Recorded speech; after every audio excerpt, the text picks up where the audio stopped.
Hey, grab your warmest blanket and relax deeply. I'm Jason from Echo Horror Files, and tonight is all about comfort, mystery, and calm. These stories will keep you company as you drift into a deep and peaceful sleep, so don't resist. Just surrender to the moment and let it hold you. If you enjoy the atmosphere, don't forget to subscribe and leave a like. You're always welcome here. Now, let the journey begin. The first week at Black Bear Cabin, I counted the silences instead of the hours. The supervisor at Spotted Bear had told me I would either learn to love the quiet, or it would peel me like an onion until nothing useful was left, and on day 3 I understood what he meant. I am Ohanzi Standing Elk, 41 years old, 2 years a widower, 6 months a backcountry ranger in the Bob Marshall Wilderness, and the Forest Service was the only employer that would take a man whose resume had a hole the size of a hospice center punched through it. My wife had died of pancreatic cancer the spring before. We had been together since I was 19. She had been a school nurse in Browning, soft-voiced, practical, the kind of woman who would put a meal in front of you and a problem in front of itself in the same breath. When she was gone, the house she had filled became a recording of her, and the recording played whether I wanted it to or not. I sold most of what we owned to cover what insurance hadn't, and what was left I gave to her sister. Then I drove east into Flathead County with a duffel bag and an interview suit that didn't fit anymore. The Bob is a place where a man can disappear without dying first, and that was what I wanted. Black Bear Cabin sits about 38 miles from the trailhead at Meadow Creek, deep along the South Fork drainage, surrounded by lodgepole and Engelmann spruce so dense they swallow the sun by 4 in the afternoon. A small lake, more of a glacial pond, lies a half-mile north of the porch, shallow enough that you can wade across it in August, deep enough in May to drown a horse. The cabin itself was built in the 1930s by the Civilian Conservation Corps. Peeled log walls, a tin roof that announced every chipmunk overhead, and a wood stove that worked when it wanted to. There was a propane fridge that hummed unevenly. There was a kerosene lantern I learned to trim by feel. There was no cell signal. The handheld VHF radio worked maybe 60% of the time depending on weather, and the repeater on Silvertip Mountain was, according to my supervisor, held together with baling wire and good luck nobody trusts anymore. I rode in on a quarter horse named Ashfall. The other horse, a stocky mare named Birdie, was for packing. Both of them belonged to the district, not to me, and both of them seemed to know it.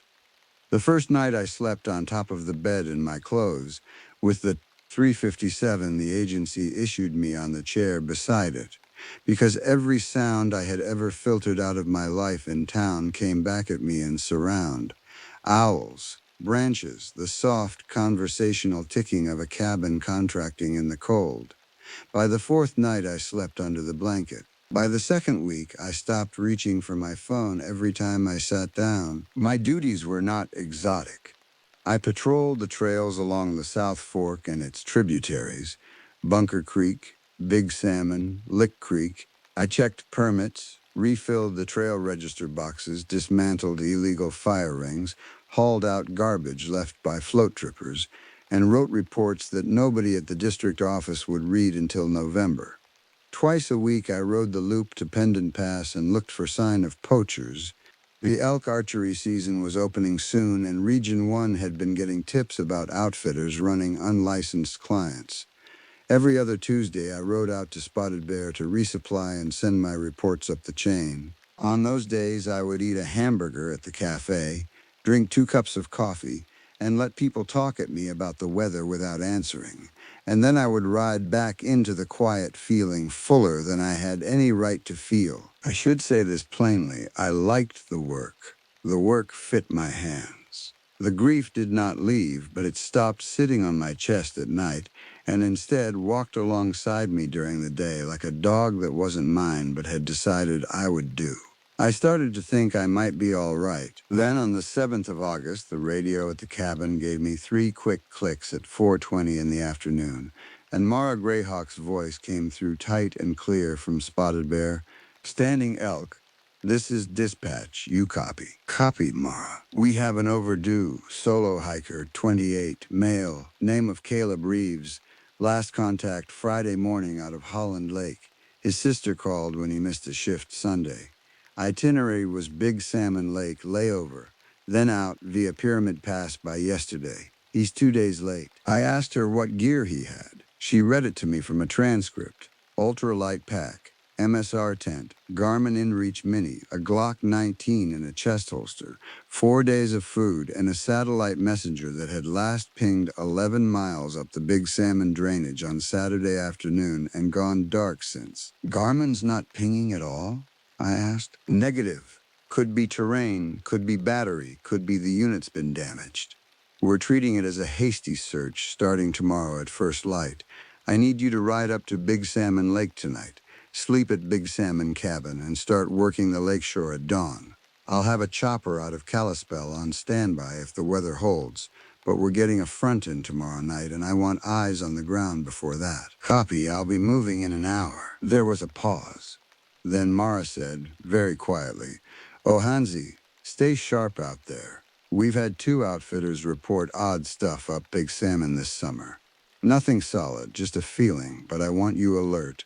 Don't camp alone outside the cabin walls. Don't go off trail in the dark." What kind of odd stuff? Tools missing from a packer's camp. A cache of dried meat someone left in a tree that they swear wasn't theirs. One guy said he heard somebody walking around his stock at 3 a.m., and when he went out there was nothing, but the lead mare had been untied and her halter was on a stump. I don't know what it is, probably some idiot from town playing Jeremiah Johnson.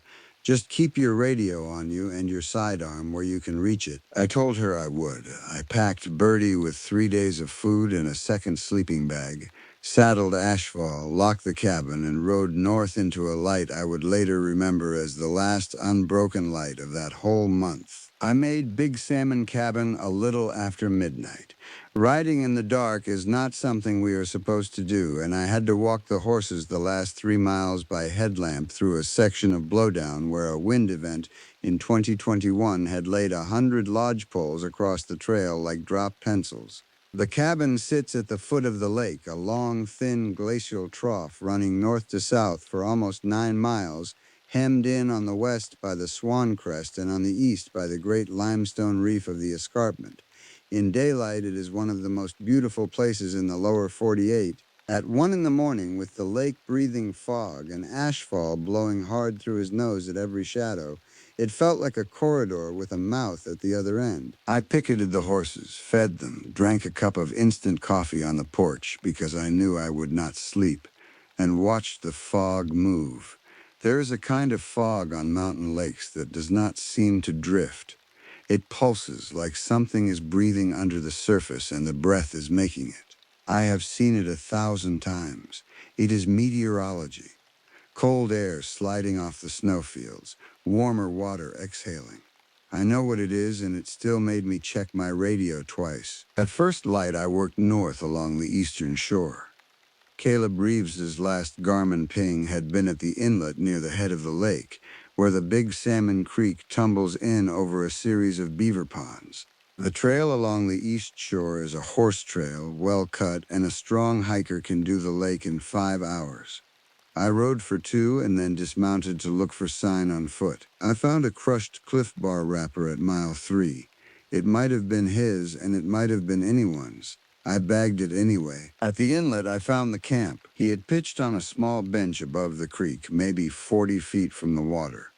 The MSR tent was still up, the rainfly buttoned. The bear bag was hanging exactly right, about 12 feet up a lodge pole, 6 feet out from the trunk, on a counterbalance line, and contained his food, a fuel canister, his cooking kit, and a freezer bag of his toiletries. His sleeping bag was inside the tent, unzipped, the foot end thrown back as if he had gotten up in a hurry.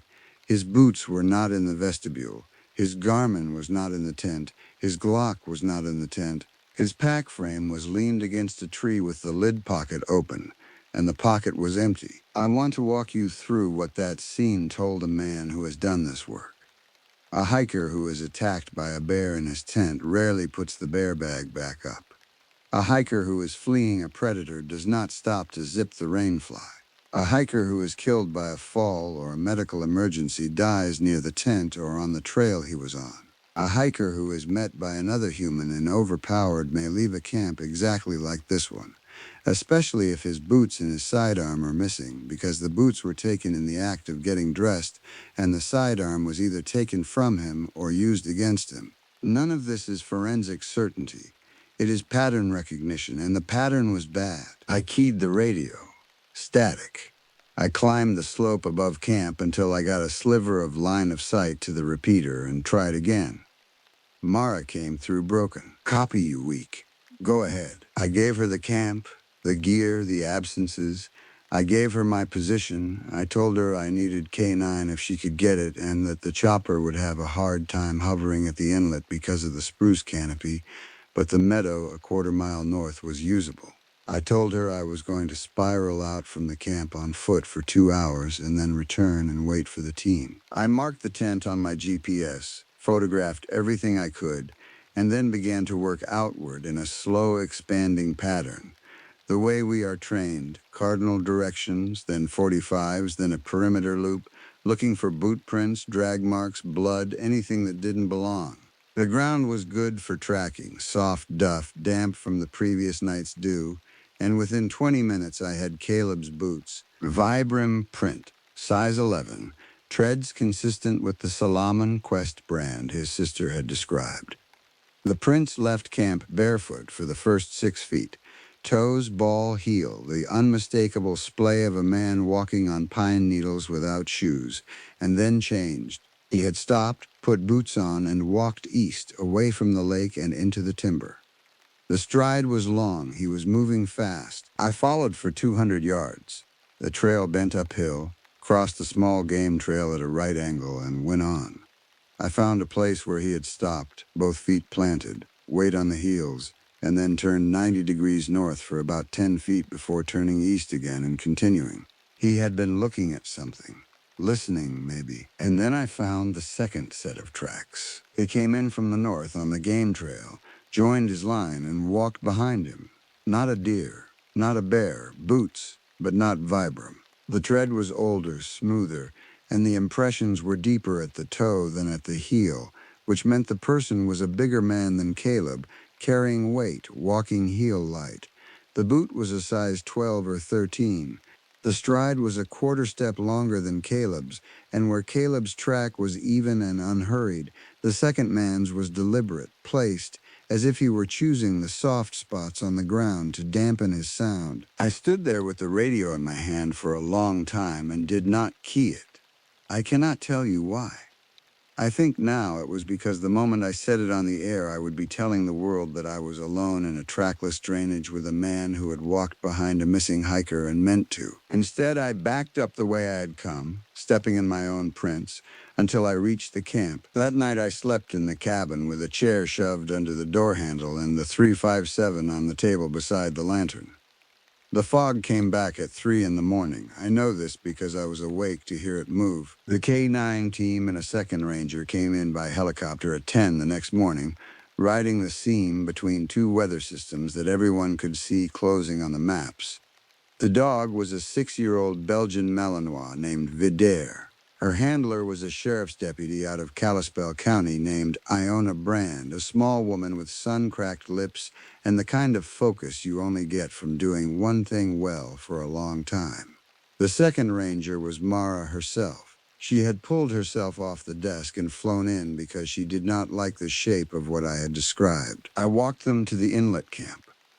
Iona let Vidar take Caleb's pillowcase from inside the tent and put her nose to the ground, and Vidar's whole posture changed. She dropped her head, her tail went level, and she pulled east through the timber on the line I had walked the day before.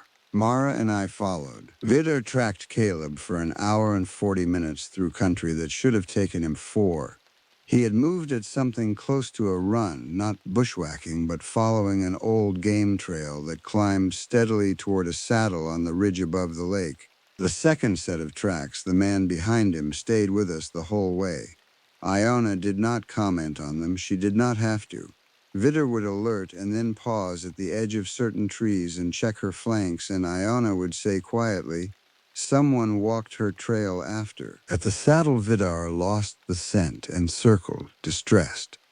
The ground here was a high meadow scattered with tillas, and the breeze was coming up from below us, the worst kind of conditions for a dog. We worked the perimeter on foot for 20 minutes before Mara called us over. She had found the structure. It was built into the lee of a fallen subalpine fir, about 30 yards off the meadow's edge in the timber.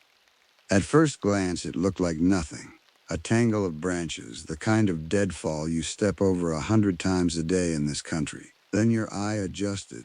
The branches were not deadfall. They had been cut, the cuts clean, each one trimmed to a length of about 4 feet, and they had been lashed together with what looked like baling twine and strips of inner tube rubber to form an A-frame leaned against the fir's root ball. The opening faced east. The interior was hollow, large enough for a man to crouch in.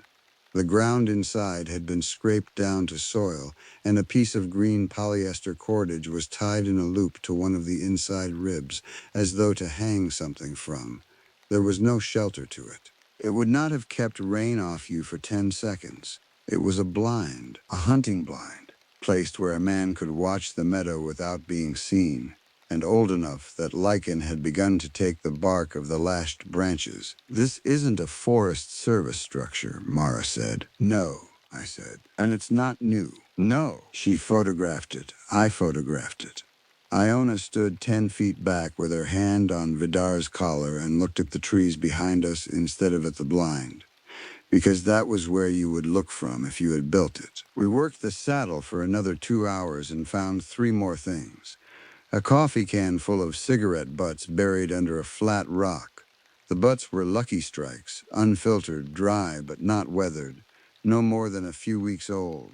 A snare set in a deer trail 200 yards down the north slope, made of braided picture wire and anchored to a sapling spring pole, illegal here by every measure, and built by someone who knew what they were doing. And a scrap of red plaid wool on a thorn bush, the kind of cloth that comes off an old hunting jacket, with sweat staining on the inner face.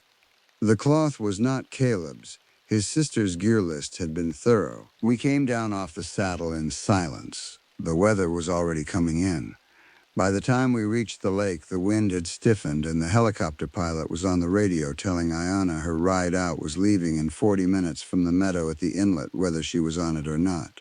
The dog had work to do somewhere else. A child was missing south of Polson.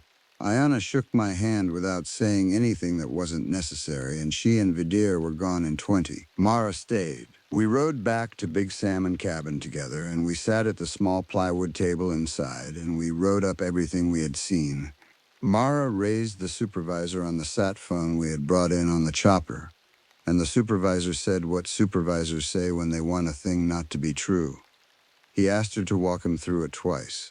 Then he authorized us to stay another 72 hours. Then he said the words possible 2007 into the phone, California Penal Code shorthand for kidnapping that Montana cops still use, and asked her if we needed to pull out and wait for the sheriff's tactical team to fly in. Mara looked at me. I shook my head. "We'll keep the cabin," she said into the phone. "We won't go off trail after dark. If we get further sign, we'll fall back and call you." She hung up. We boiled water on the wood stove. We ate freeze-dried pasta with too much salt. Outside, the wind picked up and the lake began to chop, and the cabin made the small wooden noises that cabins make when the pressure drops. Around 9, full dark, I went out to check the horses one more time and to use the privy. The privy is 40 feet behind the cabin in a thicket of young firs. I had my headlamp on red, my radio on my chest, and the 357 on my hip. I had done this walk 100 times in 100 camps. When I came out of the privy and turned toward the cabin, I saw the light. It was on the far shore of the lake, almost directly opposite where I stood. A single point of yellow-white low to the ground, the steady kind of light a kerosene lamp throws through a piece of canvas. It moved. Not the way a person moves walking, with the lurch and bob of a stride, but smoothly as a hand might move it. It traveled 20 feet north along the shore, paused for what I counted as 11 seconds, and then traveled 20 feet back south to where it had begun, paused again for the same 11 seconds, and then went out. The far shore of Big Salmon Lake is 2 miles away. There is no trail along it. There are no permits to camp on it this season. There is no road within 30 trail miles of it. I torch lantern.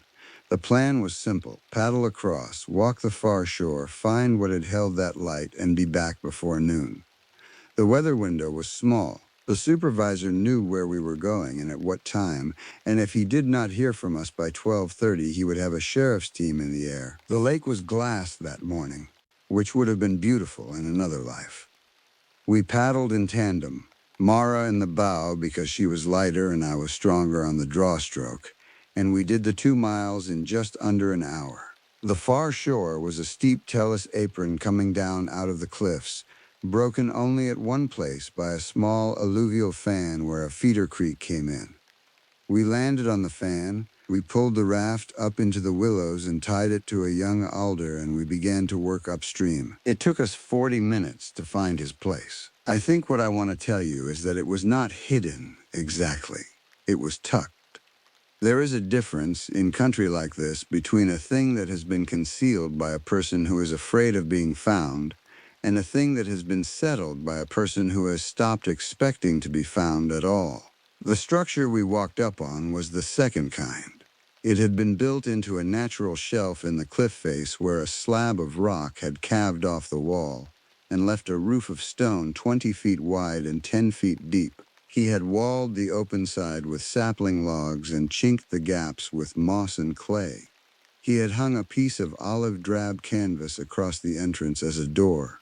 There was a stovepipe coming out of one side wall, suited in use. There was a clearing in front of the wall where the ground had been worn down to packed earth by years of feet, and at the edge of the clearing there was a stump that had been used as a chopping block for so long that an axe-shaped hollow had been worn into its top. We crouched in the willows for a long time before we moved. I will describe what I saw inside, because there is no other way to tell you what kind of life this had been. The interior was perhaps 200 square feet. The floor was packed earth covered in elk hides, 6 or 7 of them, overlapped like shingles, worn shiny at the high spots. A camp stove made out of an old steel drum stood against the back wall, vented through the chinked pipe. There was a sleeping platform built of peeled poles and lashed with rawhide, and on the platform was a wool blanket that was older than I was, and a pillow made from a stuff sack filled with dry grass. There were shelves cut into the cliff itself with cans on them, beans, peaches, condensed milk, and the cans were old. Some of them were so old that the labels had gone the color of dead leaves. There was a 30-30 lever-action rifle on a peg, oiled, with no rust on the receiver. There was a smaller shelf with a single dog-eared paperback on it, whose title I could not read because the spine was cracked away, and beside the paperback a small framed photograph of 2 boys at a county fair, sometime in the 1960s, by the cut of their hair, eating cotton candy. One of the boys was looking at the camera. The other was looking at his brother. There was also Caleb Reeves's pack. It was leaned against the wall by the stove. The lid was open. His Garmin InReach was on the shelf above it, the screen smashed in a way that looked deliberate, a single strike with a hard object, dead center. His Glock 19 was on a separate shelf, the magazine out, the slide locked back, every round laid in a neat row beside it. His wallet was beside the pistol. His driver's license was face up on top of the wallet. His sister's phone number was written on a torn corner of paper beside the license in pencil, in a handwriting that was not Caleb's. The 7 was crossed in the European way, the way men of a certain age were taught in this country in the 1950s. Mara breathed out very slowly. "We are leaving," she said. "Now. We don't touch anything else. We get to the raft, we get back to the cabin, we get a tack team in." I nodded. I was already nodding before she finished. We were turning toward the door when Mara saw the second room. It was not a room exactly. It was an alcove in the back of the shelter where the natural rock dipped into a low overhang, and a second canvas had been hung across it, and behind the canvas was a body. I will not describe the body except to say this: it was not Caleb. It was an older man, perhaps 70, perhaps 80, in a flannel shirt that had once been red on a pallet of fir boughs. He had been there for some time. There was no violence on him. His hands were crossed at his sternum. There was a tin cup beside him that had once held water. There were small offerings placed on the pallet near his feet: a deer antler, a fishing lure, a wristwatch with a leather band. Whoever had lived in this shelter had lived in it with a brother or a partner or a father, and the other one had died, and the living one had not been able to make himself bury him. Mara found her voice first. Two of them, she said. There were two of them. Yes. For how long? Decades, I said. We backed out of the shelter the way we had come in, and we walked toward the lake, and I cannot tell you exactly when I knew we were being watched, only that by the time we reached the willows where we had left the raft, I knew it the way you know rain is coming before the first drop. The hair on the back of my neck does not lift. I do not believe in that. What lifts is something in my breathing. The rate goes up, the depth goes shallow. The body knows something the mind is still arguing with. The raft was not where we had left it. It had been moved 15 feet up the bank. The bow turned to face us. The paddle laid neatly across the seat. The alder we had tied it to had a clean cut on the bark where the rope had been removed. The rope itself was coiled and placed inside the raft. The knot had been tied to the bow ring with a careful figure 8. He had put it back for us. What he wanted, I think now, was for us to leave. The raft on the bank was a message in a vocabulary I had not learned but could read. He had not slashed it. He had not taken the paddle. He had placed it the way a man places a hat back on a coat hook, to show you that he has been in your house and could have taken the hat and chose not to. We were not invaders to be destroyed. We were trespassers to be politely shown the door. I walked to the raft. Mara stayed back 6 feet with her sidearm out of the holster and the muzzle low, her eyes on the timber behind me. I picked up the rope. I checked the boat for damage. There was none. I waded out 2 steps into the lake and turned the raft so the bow faced the open water. My back was to the trees the whole time, and the muscles between my shoulder blades did not unclench. I told Mara to come on. She came, stepping sideways, never turning her back to the slope. We pushed off and we paddled. He did not let us go cleanly. About 100 yards out in the open water, a voice came from the willows behind us. It was not loud. It carried the way a voice carries over water in still air. Clear, intimate, almost conversational. It said, "Stay out of the meadow." That was all. Just that. Then nothing. Mara did not stop paddling. I did not stop paddling. We did not turn around. We did not speak. We went across that lake the way 2 people cross a frozen pond when they have heard the ice talk under them, smoothly, evenly, betting that whatever wants them in the water has not decided yet. We made the cabin at 11:41. At 11:45, Mara was on the sat phone with the supervisor, and at 11:57, a Bell 407 lifted out of Kalispell with 4 men aboard and a county SWAT medic. By 2 that afternoon, the meadow at Big Salmon was a staging area, and Mara and I had been pulled out by the second chopper run to give statements at the district office. I did not see Black Bear Cabin again for 9 days. What they found in pieces over the next month. His name was Dale Voss. He was 76 years old. He had been declared legally dead in Lake County in 1979 after a hunting trip from which he and his older brother Eldon had failed to return. Eldon was the body in the alcove. He had died, the coroner determined, of a stroke sometime in the fall of the previous year. Dale had kept him there through the winter under the cold of the cliff and through the spring and into the summer because Eldon had been the only voice he had heard in 46 years, and because his mind, which had been damaged in 1968 in Quang Tri province, did not know what else to do. Caleb Reeves they did not find for another 11 days. He was 3 miles down the drainage from the shelter, in a deadfall pile in a creek bottom, with a single 30-30 wound through the chest. Dale had carried him there. They found a place in the moss where he had sat for some hours after, beside the body. The coffee can full of butts at the saddle was his. The blind was his. The snares were Eldon's, the older brother's, set years before and faithfully maintained. The light I had seen across the lake had been a kerosene lantern in front of a piece of canvas, moved by hand, with the canvas pulled aside at one end so that anyone watching from across the water would see it move and pause. The pause, the deputies later guessed, had been the count of breath. He had been telling me he was there. When they took him, he did not fight. He came out of the shelter with his hands up in the daylight. He said the words, "My brother is inside," to the lead deputy, and then he sat down in the dirt and he wept without sound. He was charged with one count of deliberate homicide and one count of failure to report a death. The county attorney did not push for the death penalty. He is at the state hospital in Warm Springs now, where he will most likely die. He is, by every account I have heard, a quiet patient. He gardens. I want to say one more thing. In the weeks after, when I was on administrative leave and there was nothing to do but sit on the porch in town and stare at the river, I went back over every step of those 4 days in my head, and I tried to make them into something they were not. I wanted the man across the lake to have been a thing instead of a man. I wanted the blind in the meadow to have been built by something with a different name. I wanted the voice over the water to have come from the wind. None of these were true. The wind in the bob does not say words. The blind was lashed by human hands, and the cuts on the saplings had been made by an old folding saw with a chipped tooth that left a signature mark in every cut. The light was a lantern. The boot tracks were size 12 Red Wings, 1970s vintage, the same boots they took off Dale Voss in the receiving room at Warm Springs.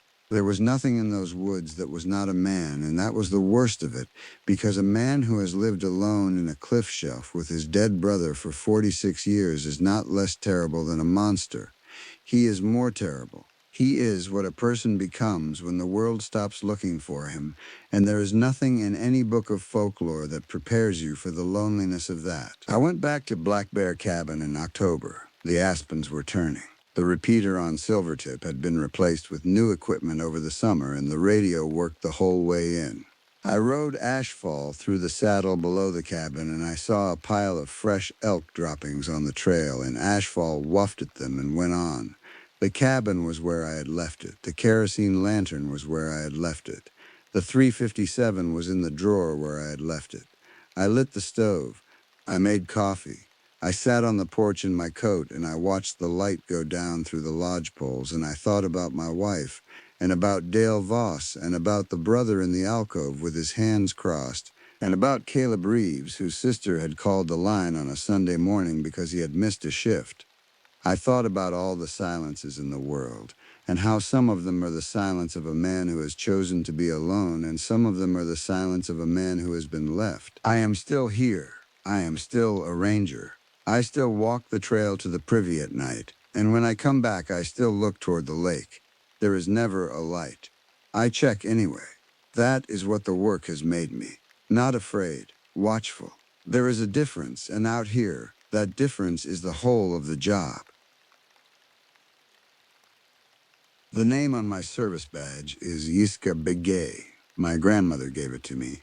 In her dialect, it carried the meaning of the night having ended, though I would come to question that translation many times over the months I spent in the Bob Marshall wilderness. Before the green uniform, I sold parts at a small auto shop my father started in 1979 outside Gallup. We kept it running for 31 years after he passed. Then a chain warehouse opened 12 miles up the highway, and the margins thinned until I could no longer pay the lease. My wife at the time told me she had been waiting for a reason to leave and that the shop closing was as good as any. She left in October. I sold the building in November. By December, I had nothing but a Toyota pickup, a duffel bag, and a folder of certifications from the wildland firefighting courses I had taken in my 20s as seasonal work. The Forest Service hired me on a temporary contract that became permanent the following spring. They posted me in Montana, in a corner of the country I had never set foot in. The Bob Marshall is over 1 million acres of roadless backcountry. The cabin I was assigned sat on a bench above the South Fork of the Flathead, 3 days' ride from the nearest trailhead at Benchmark, or 40 minutes by float plane when the wind cooperated. The lake beside it was called Big Salmon by some maps and Pecan by older ones. The water was the color of slate even on bright days. The cabin itself was 80 years old. Cedar logs, a sheet metal roof, two windows facing west toward the Chinese Wall escarpment. Inside there was a wood stove, a propane refrigerator, a hand-crank radio, a satellite phone and a metal lockbox, and a cot. The previous ranger had left a stack of paperback westerns and a calendar from 2017 with the days crossed out in red pen up through October 14th. I never learned why he stopped marking. I assumed he simply went home. My duties were straightforward on paper. Patrol the assigned grid, maintain the cabin and the two relay shelters on the high passes, record wildlife observations, respond to backcountry distress calls within the response zone, file weekly reports by satellite uplink. In practice, the work was mostly walking.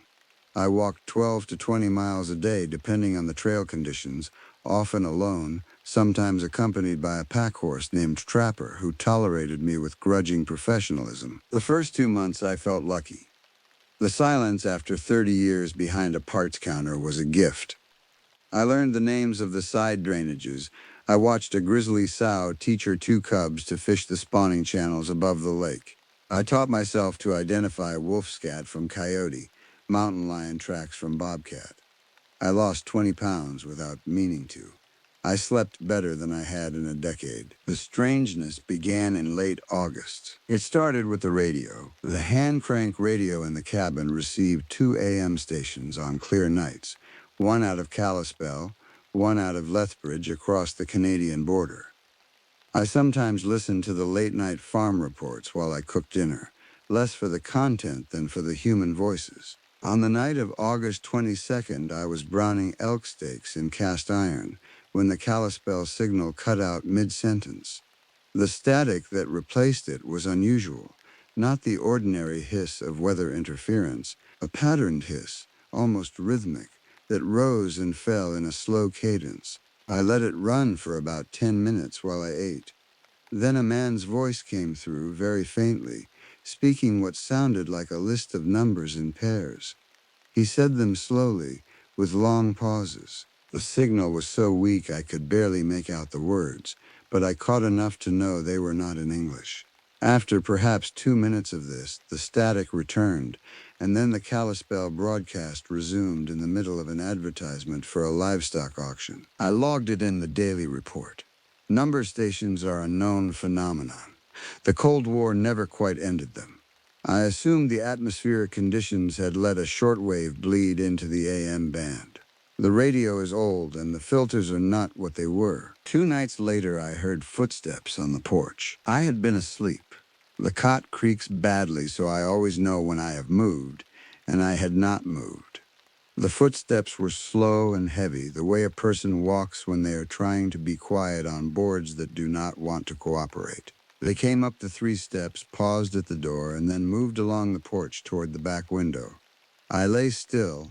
I was not armed at that moment because my service pistol was in the lockbox 8 feet away across the room. I listened to the steps go around to the lake side of the cabin and stop. For perhaps a full minute, there was nothing.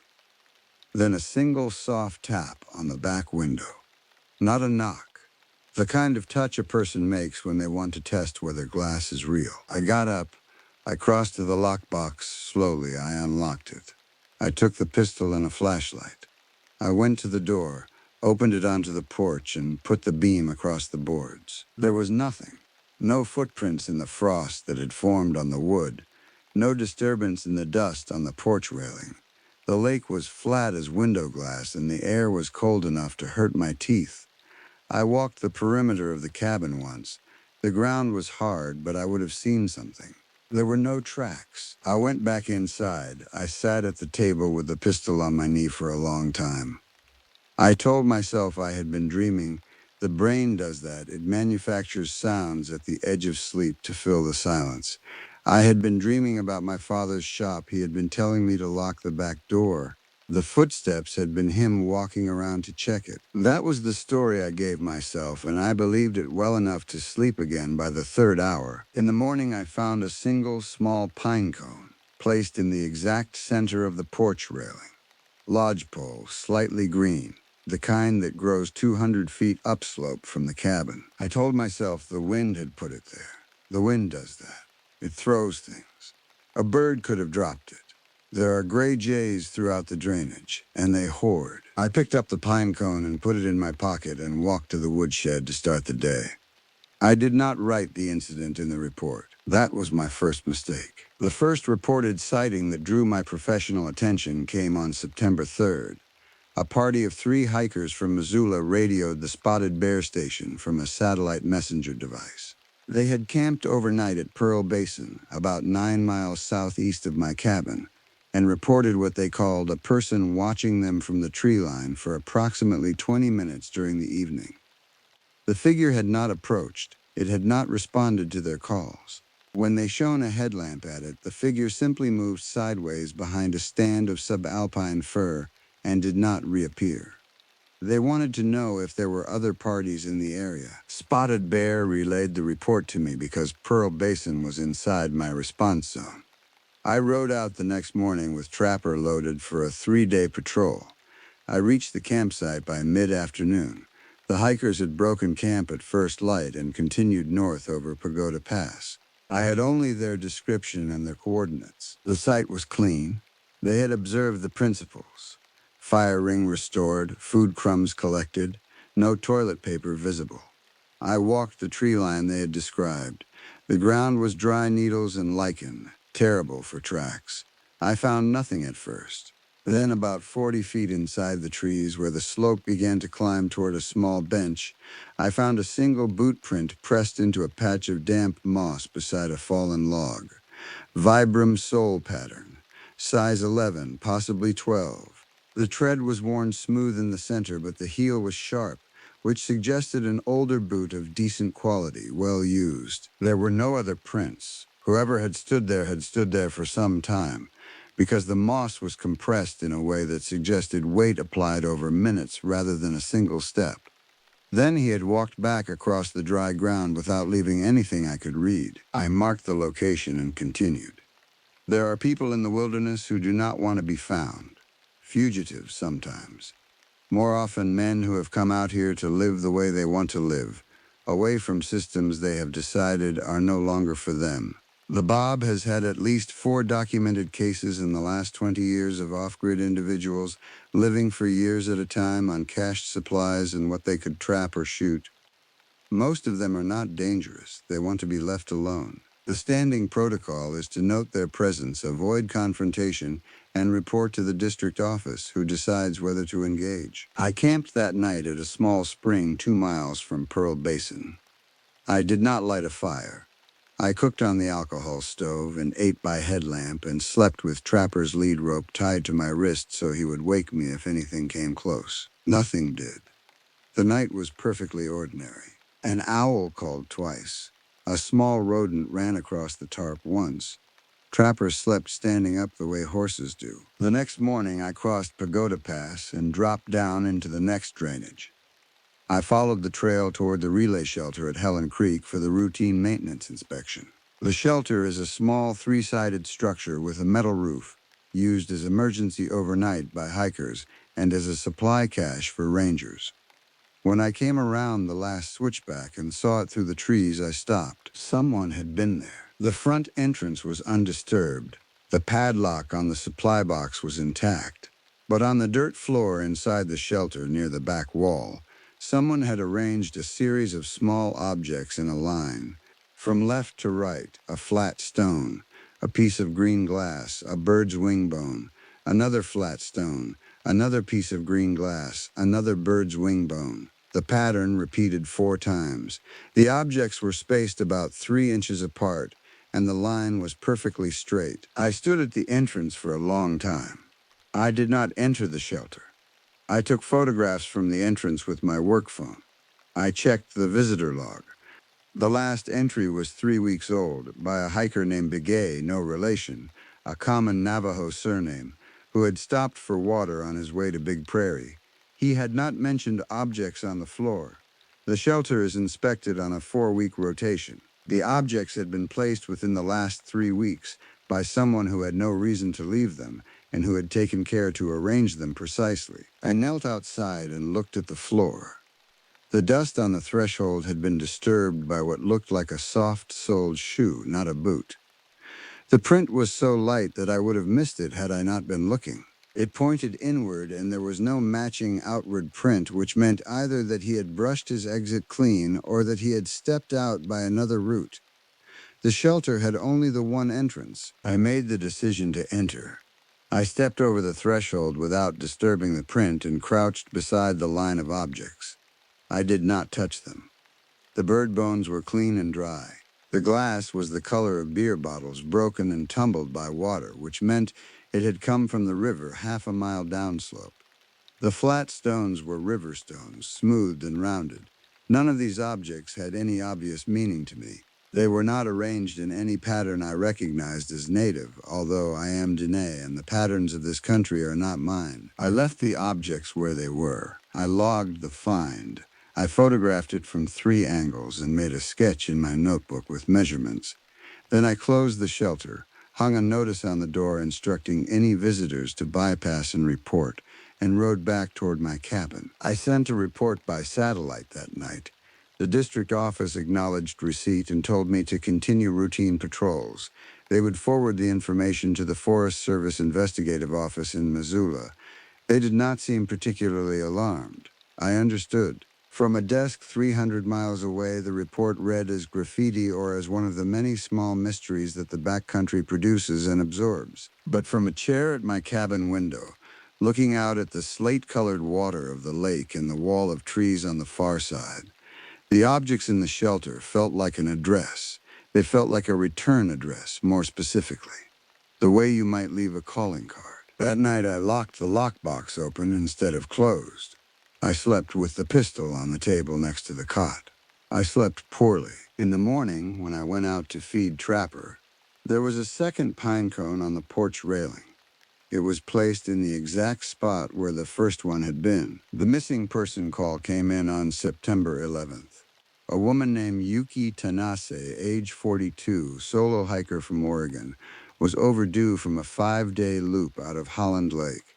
Her husband had reported her 4 days late.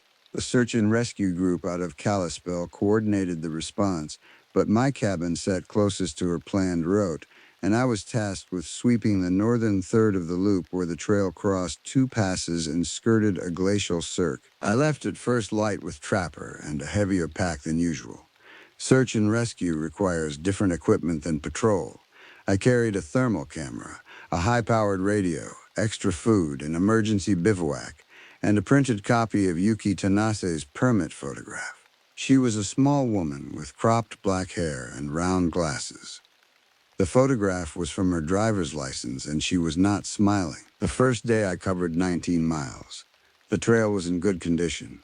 I called her name at every drainage crossing, every meadow, every clearing. I did this every 200 yards as I walked, because the protocol says that a person in distress may be conscious but unable to move and unable to project their voice, and they may hear you long before you can hear them. I called her name until my throat was raw. Trapper got used to it. I camped at the foot of Switchback Pass. 600 feet above me was a cirque called Iceberg Basin, and the trail crossed through it before descending to the lakes beyond. Yuki Tanase's permit had her camping at the second lake on her 4th night. She had not made the third lake, or if she had not made it out. The second day was harder. The trail climbed 3,000 feet in 4 miles, switchbacked across loose scree, and then leveled out across a wide alpine bowl rimmed by cliffs. The wind in the bowl was constant. It came down off the cliffs in long sweeping pulses and made it almost impossible to hear anything that was not directly in front of me. I called her name into the wind anyway. I walked the trail, and then I walked off trail in expanding arcs, looking for any sign, disturbed ground, a piece of fabric, a wrapper, anything. I found her pack at 4 in the afternoon, about 300 yards off the trail, behind a boulder field on the north side of the bowl. The pack was intact. Both shoulder straps were buckled. The hip belt was buckled. It was sitting upright on a flat rock, as though she had taken it off to rest and then walked away from it. The water bottles were full. The food bag had been opened, but nothing was missing. Her tent was inside, still bagged, her sleeping bag still in its stuff sack. Her stove, her fuel, her first aid kit, her map, her satellite messenger was inside a small dry sack in the brain of the pack. The messenger was switched off. A person does not voluntarily leave a pack like that. Not in alpine terrain, not at 12,000 feet of elevation with night coming. A person leaves a pack like that because they have been distracted or compelled to leave it. Distracted by something that seemed urgent. Compelled by someone or something else. I called search and rescue and reported the find. They told me to secure the pack and continue searching outward from the location in a spiral pattern. They were dispatching a helicopter from Kalispell at first light if the weather held. I worked the spiral until I lost the light. I called her name. I scanned the rocks with the thermal camera. The camera registered nothing larger than a marmot. I made a fire that night, despite the regulations, because I wanted the smoke to be visible and because I wanted her to see it if she was conscious and watching from somewhere I could not see her. I tied Trapper close and slept fully dressed with the radio on my chest. I dreamed about my father. He was standing at the door of the parts shop with his arms crossed. He looked at me without speaking.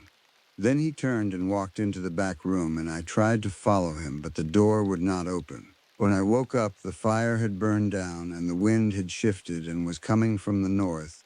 The temperature had dropped enough to ice the water in my canteen. The helicopter came at 7. I directed them by radio to the pack, and they put a spotter down. We worked the bowl together for 3 hours. The helicopter did wider sweeps of the drainages on either side. By noon, the spotter, an experienced rescue technician out of Kalispell, said something I have not been able to forget. He said, "Yiska, this pack is staged." I asked him what he meant. He said the pack was too neat.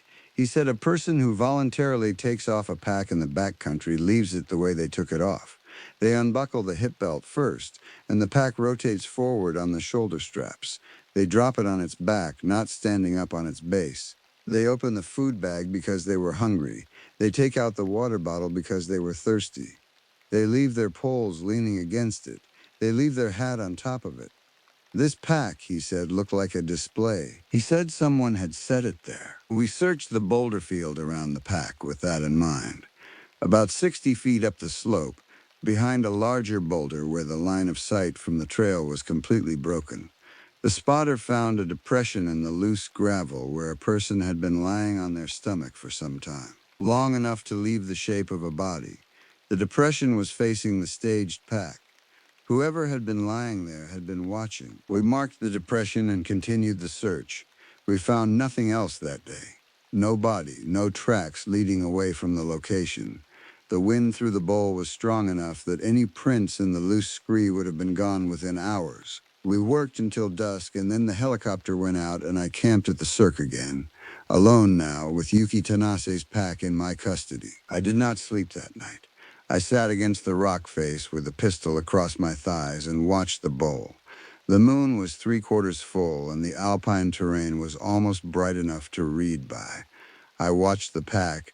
I watched the boulder where the spotter had found the depression. I watched the trail. Nothing moved. At some point around 3 in the morning, I heard a woman's voice say my name. It came from somewhere up the slope. Not loud, conversational. "Yiska," it said. Just the once. I did not answer. I did not move. I sat there with the pistol in my hands, and I waited. She did not say it again. Hours later, the sky began to gray, and I realized that I had been holding my breath for so long that my chest hurt. The voice had been a woman's voice. It had not sounded distressed. It had sounded the way a friend says your name in a room when they are checking whether you are awake. I do not know how she knew my name. I do not know whether it was Yuki Tanase or whether it was someone else. We never found Yuki Tanase. The official report lists her as missing, presumed deceased. Last known location, Iceberg Basin, Bob Marshall Wilderness, September 11th. The week after the search was the worst of my life. until that point. I returned to the cabin on the evening of September 15th. The helicopter had taken Yuki Tanas's pack as evidence. The Forest Service Investigative Office had assigned a special agent to the case, a woman named Bola Standing Elk out of the Missoula Field Office. She came to the cabin twice in the following week, both times by float plane, both times alone. She was Cheyenne River Sue in her late 40s, very calm, very experienced. She asked me to walk her through every detail of the search and of the Pinecone incidents and of the radio interference. She did not dismiss any of it. She did not get excited about any of it either. She wrote everything down in a small notebook with a green cover. On her second visit, she told me that there was a working theory. She said the investigative office had been tracking for several years a small population of off-grid individuals in the Bob and the adjacent wilderness areas. She said they had identified at least 6 men they believed were living in the backcountry without permits, without contact with the outside world, and without intention to leave.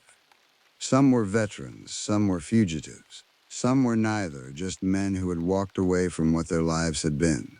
She said 2 of them had been documented attempting to make contact with hikers in non-threatening but unusual ways. She said 1 had been documented using a small recording device to play sounds back at hikers from concealed positions.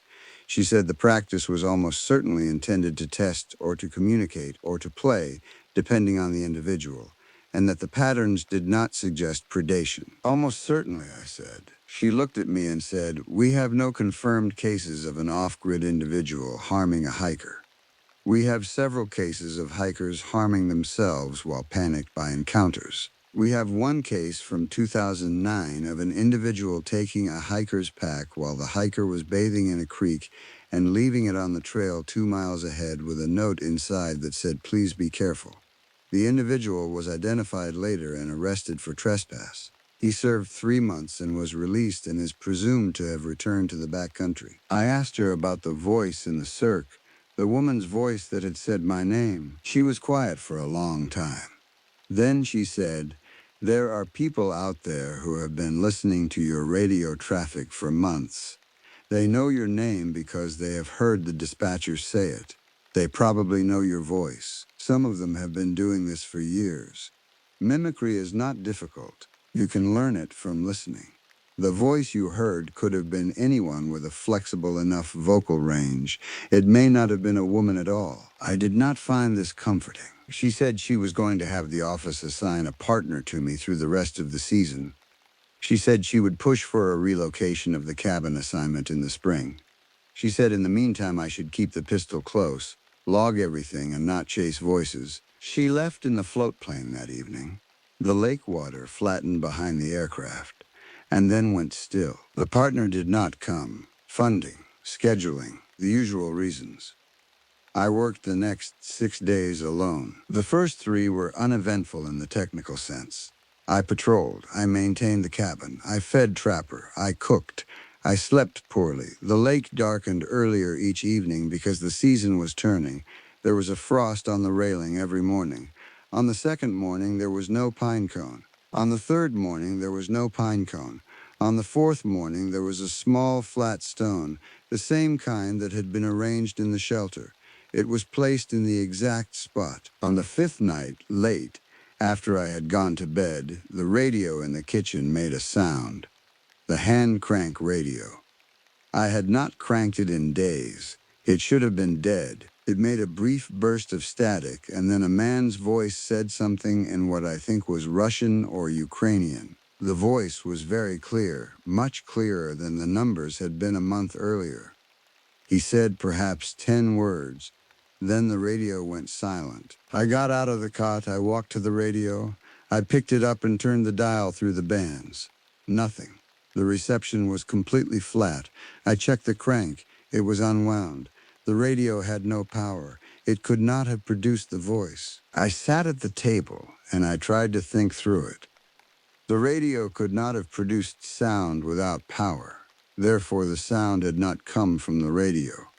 It had come from somewhere else, and I had attributed it to the radio because the radio was the obvious source. The sound had come from outside, perhaps, or from somewhere within the cabin walls. There could be a transmitter hidden somewhere. The cabin was 80 years old, and the logs had countless gaps and crevices. A small device could be hidden in any of them. I went through the cabin in the morning with a flashlight and a screwdriver. I opened the access hatch under the floorboards. I checked the rafters, I checked the wood box, I checked the propane refrigerator and the stove. I found nothing. That night I sat at the window with the pistol on the table and I watched the porch. Around 2 in the morning, I saw a movement at the tree line across the lake on the far shore. A point of light moving very slowly from south to north along the shoreline. The lake is half a mile wide, and the light was small enough that I could not tell what it was, but it was definitely a light. It moved at the pace of a person walking. It went out behind a stand of trees and did not reappear. I logged it. I sent the report by satellite. The district office acknowledged. The next afternoon, while I was splitting wood, I heard my own voice come from the woods behind the cabin. It said, "Yiska, come here." It was my voice. The pitch, the cadence, the slight stress on the second syllable of my name that I have heard in recordings of myself. It was exactly my voice. It came from perhaps 80 feet upslope, in the trees. I did not go. I put down the maul. I walked back into the cabin. I closed the door. I locked it. I sat at the table with the pistol and the radio and I waited. It said my name twice more over the next 20 minutes. The second time from a different angle, perhaps to the south.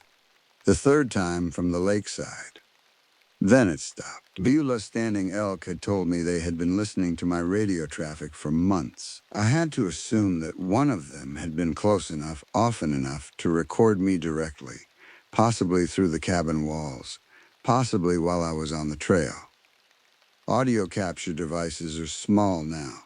You can hide one in a knot of wood. You can hide one in a corner of a porch railing where a pine cone might sit. I went out at noon the next day and I took down the porch railings. I broke them apart with a maul and I checked every joint and every seam. I found nothing. But I also no longer trusted that I would have known what to find if it had been there. I want to say that what followed was a dramatic confrontation. I want to say that I tracked the source of the voice into the woods and discovered a man living in a hollow beneath the roots of an old fir tree, surrounded by tape decks and battery packs and the chewed remains of his food. I want to say that we faced each other in the woods and that he told me his name and his story, and that I understood finally what had been happening at the edges of my life for the past 2 months. None of that happened. What happened was much smaller and in some ways much worse. On September 24th, 2 days after I broke apart the porch railings, the float plane brought a man named Caleb Yellowtail, who was the partner the district office had finally found for me. He was 26, half my age, 3 seasons of experience in the Selway Bitterroot, eager, polite, very physically capable, and visibly anxious about my mental state from the moment he stepped off the dock. I do not blame him. I had not shaved in 2 weeks. I had circles under my eyes the color of slate. The cabin was rearranged in ways that probably looked less like organization and more like the work of a man preparing for a siege. We patrolled together for the next 3 weeks. We did not hear any voices. We did not find any objects on the railing. The radio behaved normally. The hand crank radio remained dead. The lake water held its slate color and then began to ice along the edges and then to freeze in patches as the temperature dropped. The frost on the porch in the morning was thick enough to crunch. In the middle of October, Beulah Standing Elk came back to the cabin one final time. She brought the case file. She told me that the investigative office had identified, through a combination of trail camera footage and recovered material from a cache near Big Salmon Lake, an individual they believed had been responsible for at least some of the activity I had reported. His name was on a federal warrant from 2014 for a violation of the Lacey Act related to the poaching of mountain goats and bighorn sheep. He had been documented in the Bob and the Scapegoat for at least 11 years. He was 63 years old and was believed to be functionally illiterate. His cache had contained, among other things, 3 small digital recorders, several thousand feet of bare-grade wire, a notebook in which he had written down phonetic representations of words he had heard on the wind, and a series of small mason jars containing collections of objects, pine cones, flat stones, bird bones, pieces of green glass. She said they had not yet found him. The cache had been abandoned. They believed he had moved north into the Great Bear Wilderness when the search activity around Yuki Tanase's disappearance intensified. She said the case was open and would remain open. She said the recorders had contained, in addition to a great deal of ambient forest audio, several minutes of human voices, dispatchers from the Forest Service radio network, hikers heard from distance, and approximately 12 seconds of my own voice splitting wood and humming. I asked her about Yuki Tanase. She said the case was separate. There was no direct evidence linking the individual to her disappearance. The pack staging was consistent with the individual's documented behavior, but the area in which the pack was found was 30 miles from the cache, on terrain the individual was not known to frequent. She said the most likely explanation, given the elevation and the time of year and the absence of remains, was a fall. A small misstep on a scree slope can carry a body into a crevasse that will not surrender it for 100 years. The Bob is full of such places. The pack might have been staged by an unrelated person, perhaps days or weeks after the fact, perhaps by the same individual who had been watching me. I asked her about the voice in the cirque, the woman's voice that had said my name. She thought for a long time. Then she said Yiska. The wind in those bowls does strange things. It can carry a sound for miles. A single word, in the right conditions, can sound like it came from 20 feet away when it came from a mile away. There were search teams on the other side of the ridge that night. One of them might have said your name. You might have heard it and not heard it at the same time. The mind makes sense of what it hears. The wind there is not honest. She left the next morning. I did not see her again. I learned the following spring that she had retired. I stayed at the cabin through the end of the season. Caleb Yellowtail and I closed it down on November 4th. We boarded the windows, we drained the lines, we secured the radios in the lockbox. We rode out to Benchmark over 4 days with Trapper carrying our gear and a second pack horse named Marigold carrying the rest. The aspens along the trail had lost most of their leaves and the ground was hard with early frost. The light was thin and yellow in the way it gets in the high country in late autumn. At the trailhead, I shook Caleb Yellowtail's hand and told him he was a good ranger.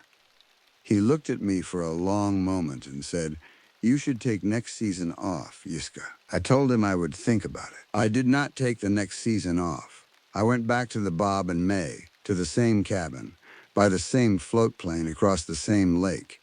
The water was the color of slate. The cedar logs of the cabin smelled the same. The hand-crank radio was where I had left it. For 3 seasons I did not hear my name in the woods. The man Bola, Standing Elk, had described was never apprehended. He was presumed dead in 2019 after a search team found human remains in a rockfall in the Great Bear, but the remains were not conclusively identified and the file remained open. I am writing this in my 5th winter as a ranger. I am at the cabin now. I am alone.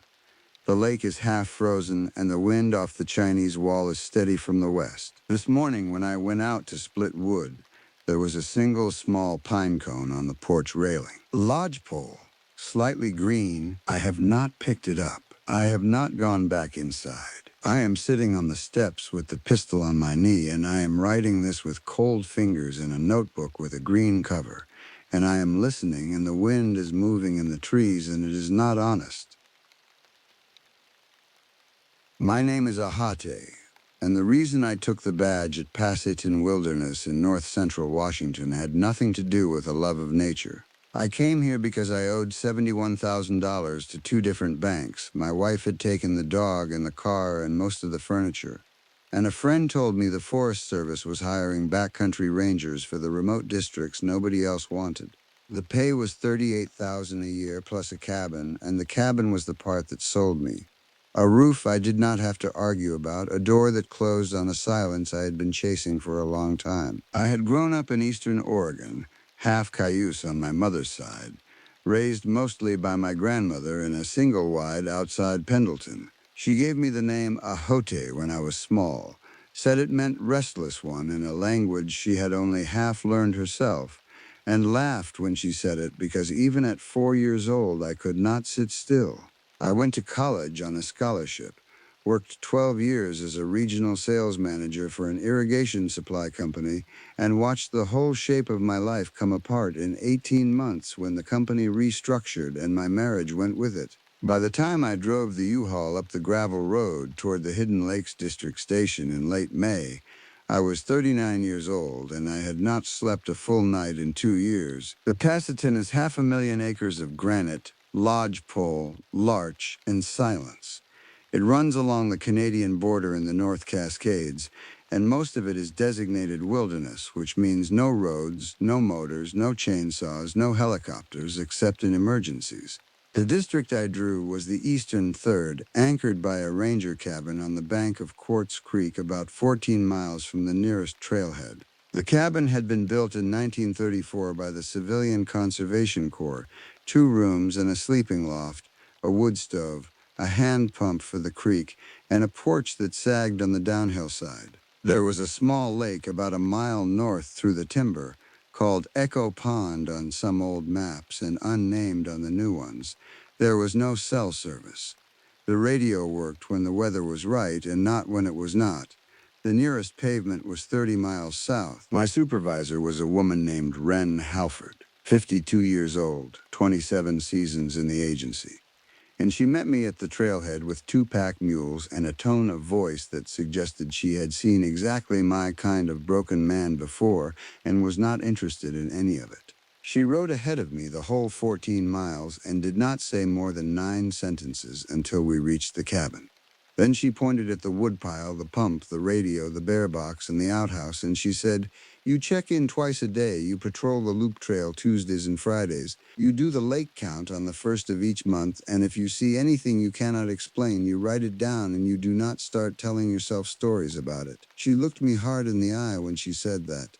Then she got back on her mule and rode out and left me there. The first 3 weeks were the easiest weeks of my adult life. I cut firewood. I learned the names of the wildflowers from a laminated card Wren had left on the table. I made hospital corners on my bed every morning because nobody was there to see them, and it felt like something I owed to myself. I patrolled the loop, which was a 16-mile horseshoe through 3 meadows and over a low pass, and I logged my hours and the few backpackers I met and the condition of the trail tread. I saw a black bear sow with 2 cubs on a slide path above Quartz Creek. I saw a wolverine, which is rare and which made me sit on a log and cry for reasons I could not explain. I slept 8 hours a night for the first time since the divorce papers came through. The first thing that was wrong, I missed entirely. I want to be honest about that. I logged it as nothing in my notebook on June 14th. Just 3 words. Owl, East Ridge. I had been splitting kindling on the porch at about 9 in the evening, with maybe an hour of light still in the sky, and from the timber up the slope behind the cabin I heard what I took for a great horned owl. 2 hoots, a pause, then 3 more. I noted it because I had not heard owls at that hour before. Then I went inside, made rice and a can of black beans, and read 40 pages of a paperback Wren had left in the cabin, a Tony Hillerman, and I went to bed. The owl came back on the 16th and the 17th and the 19th, and by then I had begun to listen for it.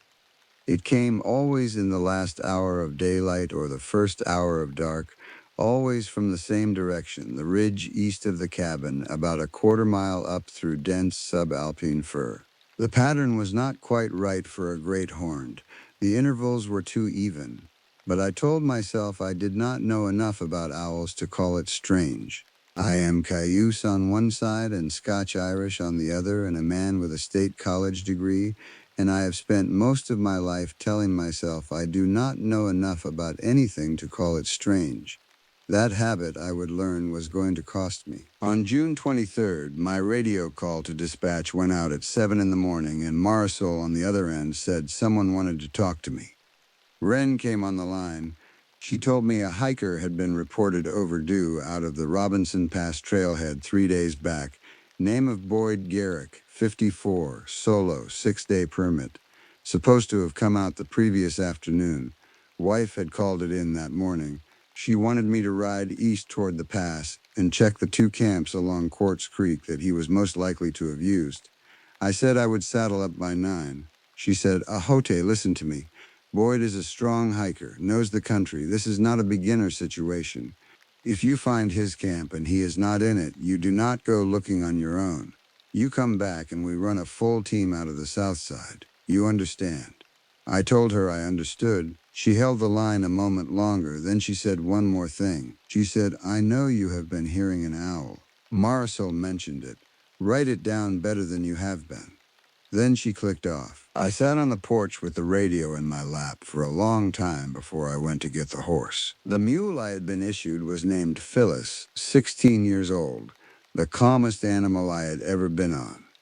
I rode her out the east trail at 9:15 with 2 days of food, a sleeping bag, a tarp, a first aid kit, a sat phone that worked only intermittently, my service revolver, bear spray, a hand-drawn map of the eastern camps, and a notebook in which I intended to start writing things down better. The country east of the cabin climbs steadily for the first 4 miles, then breaks out into a series of glacial benches before the trail begins the long traverse toward Robinson Pass. The 2 camps Wren had mentioned were called Beaver Bench and Upper Quartz, both used by stock parties and solo hikers, both with old fire rings and rough log benches. Beaver Bench was at mile 6, Upper Quartz at mile 10. I reached Beaver Bench at noon, ate a sandwich, and looked it over carefully. Nothing, no recent fire, no boot prints in the soft ground near the creek, no tent flattening in the grass. I rode on. I reached Upper Quartz at 3 in the afternoon.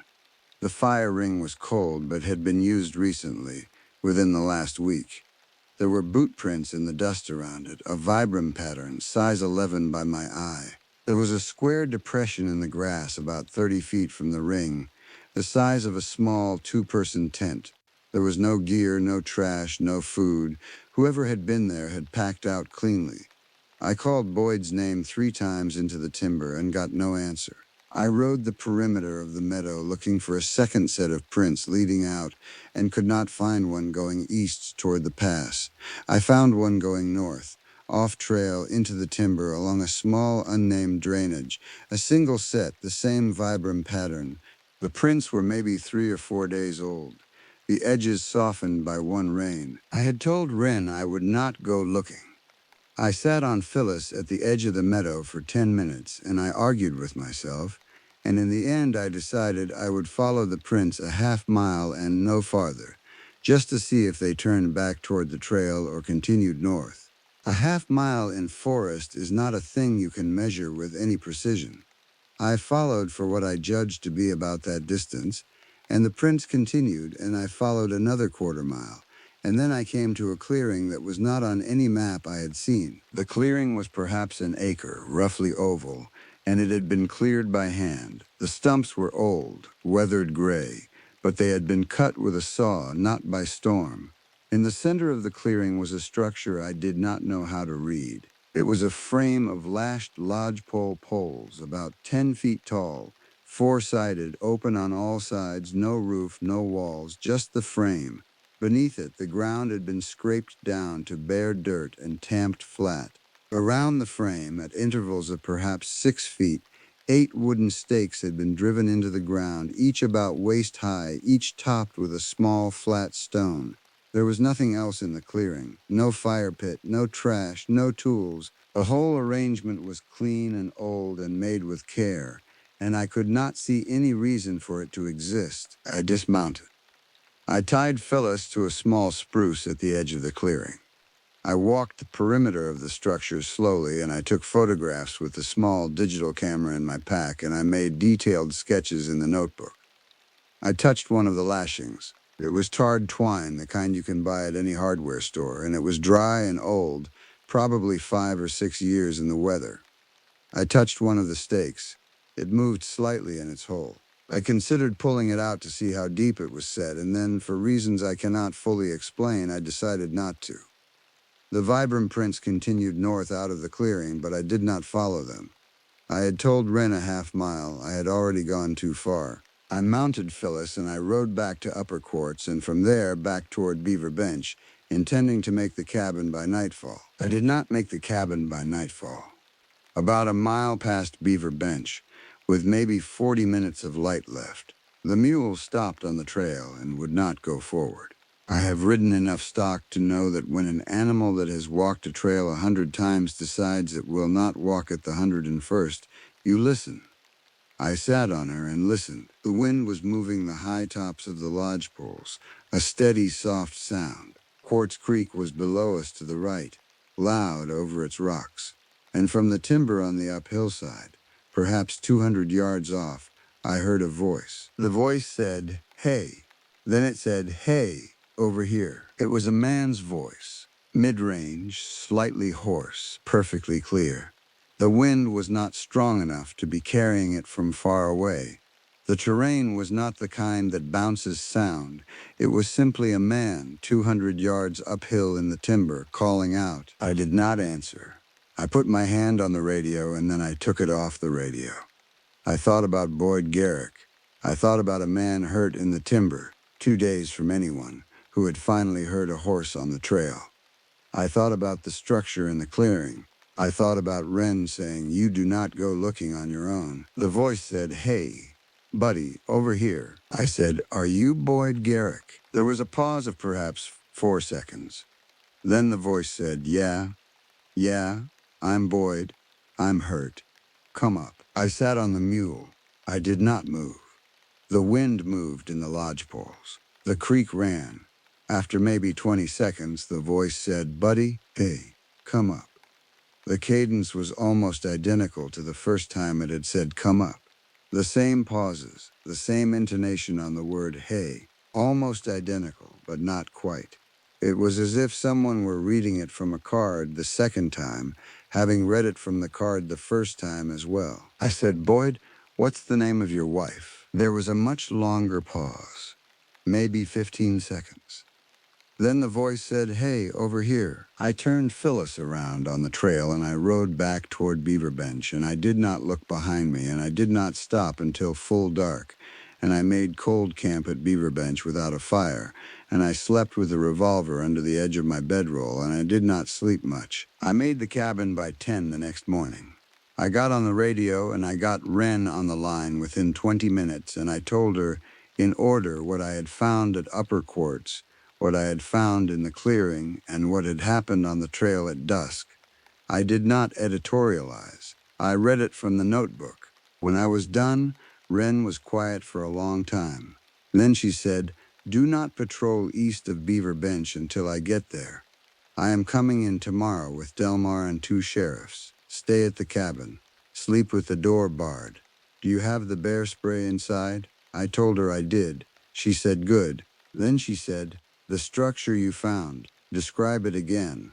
I described it again. She said, "Write it down again as if you have never seen it before and you are trying to explain it to someone who will never see it. I want everything you can remember. The stones on the stakes, the direction the prints went out, the condition of the lashings. I want it by tomorrow night." I spent the day at the cabin. I split kindling I did not need. I cleaned the wood stove. I went down to the creek and pumped 4 gallons of water and treated it. I did not go to Echo Pond, which I usually walked to in the late afternoon. I stayed within sight of the cabin. The owl, which I had been hearing every other evening, did not come that night. I noted its absence in the notebook. Wren came in the next morning with Delmar Pickett, a 63-year-old ranger who had been in the Poseidon for 19 years, and 2 Okanogan County deputies named Reyes and McAllister. They came in heavy 4-pack animals, weapons, satellite communications, food for a week. They debriefed me at the cabin table for 2 hours. Delmar drew the clearing as I described it, and at one point he looked up at Wren, and Wren looked back at him, and neither of them said anything, but I could see something pass between them. Reyes asked me 3 times to describe the voice exactly. I described it 3 times. McAllister, the younger one, asked me if I was sure it had been a voice and not the wind or a bird. I said I had been a ranger for 2 months and I was not sure of anything, but I had heard a man speak English words in a clear sentence, and the man had told me he was Boyd Garrick. McAllister wrote that down without comment. We rode out at noon, all 5 of us, with 3 of the pack animals. Wren had Delmar in the lead because he knew the country, and she put me in the middle because she said she wanted my eyes on the ground I had already covered. We made Beaver Bench by 3, and we made Upper Quartz by 6, and we made camp there. Delmar and Reyes walked the meadow and the creek with me, and I showed them the prints, which were now 5 days old and faint but still legible. They photographed them, made casts with a kit Reyes carried, and we ate dinner and slept in shifts. I took the second watch, midnight to 3, and I sat by the dying fire with the revolver in my lap and listened to the timber, and the timber gave me nothing. No owls, no voices, just the creek and the wind and the lodgepoles. In the morning we rode north on the off-trail line of prints. Delmar tracked them. He is one of those men who can see what other people cannot, and he kept us on the line even where I had lost it. And we reached the clearing at about 10. The 5 of us stood at its edge and looked at the structure. Delmar said, "That is a drying rack." Reyes said, "For what?" Delmar said, "You scrape the dirt and tamp it because you do not want to lose anything that falls. You set the stakes around it because you stake out a hide, probably elk or deer. You hang the meat from the top frame to cure it in the air, off the ground, away from animals if you can keep the bears off. It is old technique. My grandfather used something like it.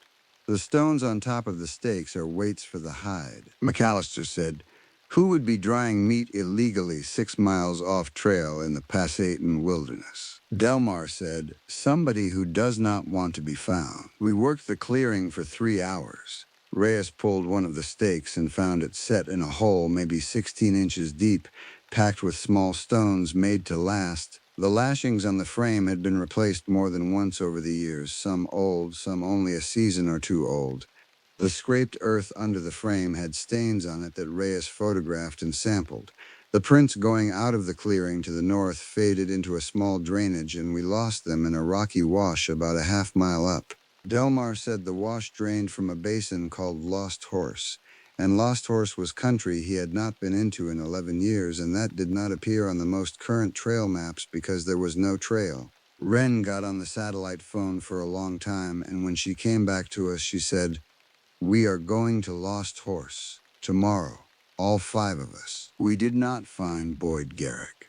I should say that here because I do not want to build it up like a mystery story when it is not. We found his pack 8 days later, 22 miles to the southwest, in a side drainage where he had fallen into the creek at high water and been carried down. His body came out of a log jam in late July. The coroner ruled accidental drowning.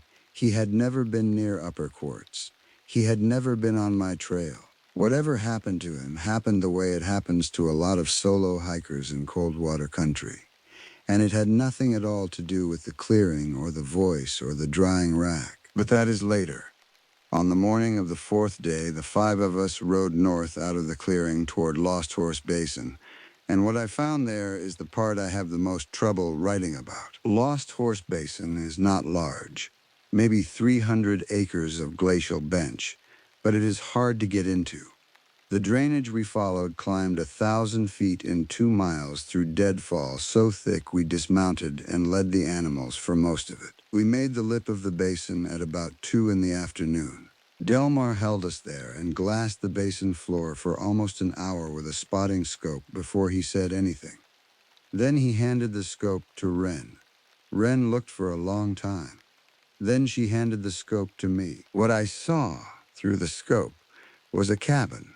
Not a Forest Service cabin, a small structure, perhaps 10 by 12 feet, low roof, built of skinned logs laid horizontally, chinked with what looked like mud and moss. It sat at the far end of the basin, against a wall of timber, partially shaded by 2 large subalpine firs.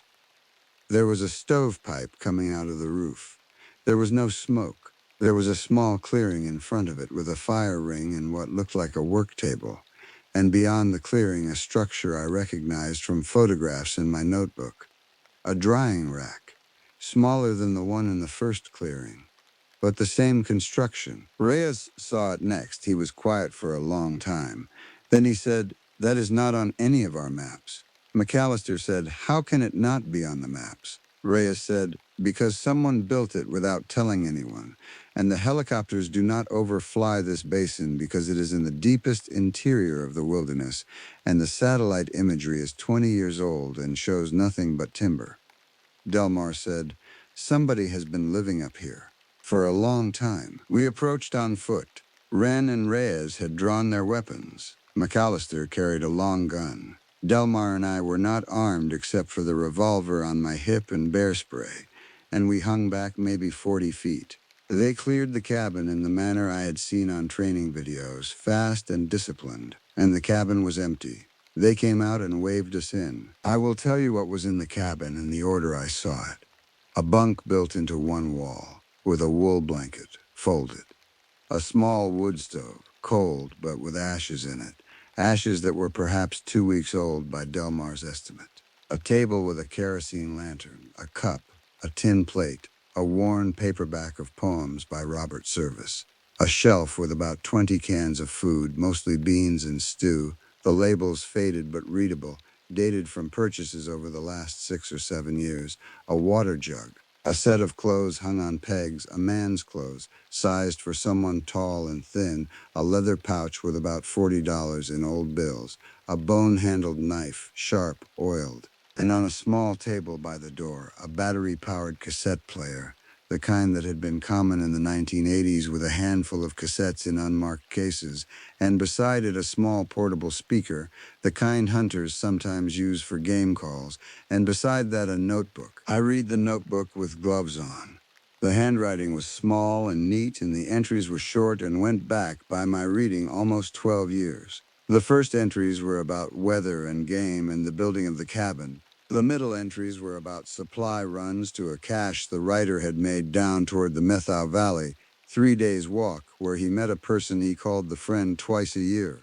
The later entries were shorter and stranger. They described visitors, not many, 3 or 4 a year. The visitors were hikers who had wandered off trail or off route into the basin. The writer described watching them from cover. He described in 2 entries leading them out by calling to them from the timber, using phrases he had practiced. He described in one entry from 4 years ago recording his own voice on the cassette player saying simple phrases, "Hey, over here, I'm hurt, help me." Then he played the recordings from distance from cover using the speaker to see how they sounded across timber. He wrote that he did this for practice. He did not write what the practice was for. The last entry was dated 9 days before we found the cabin.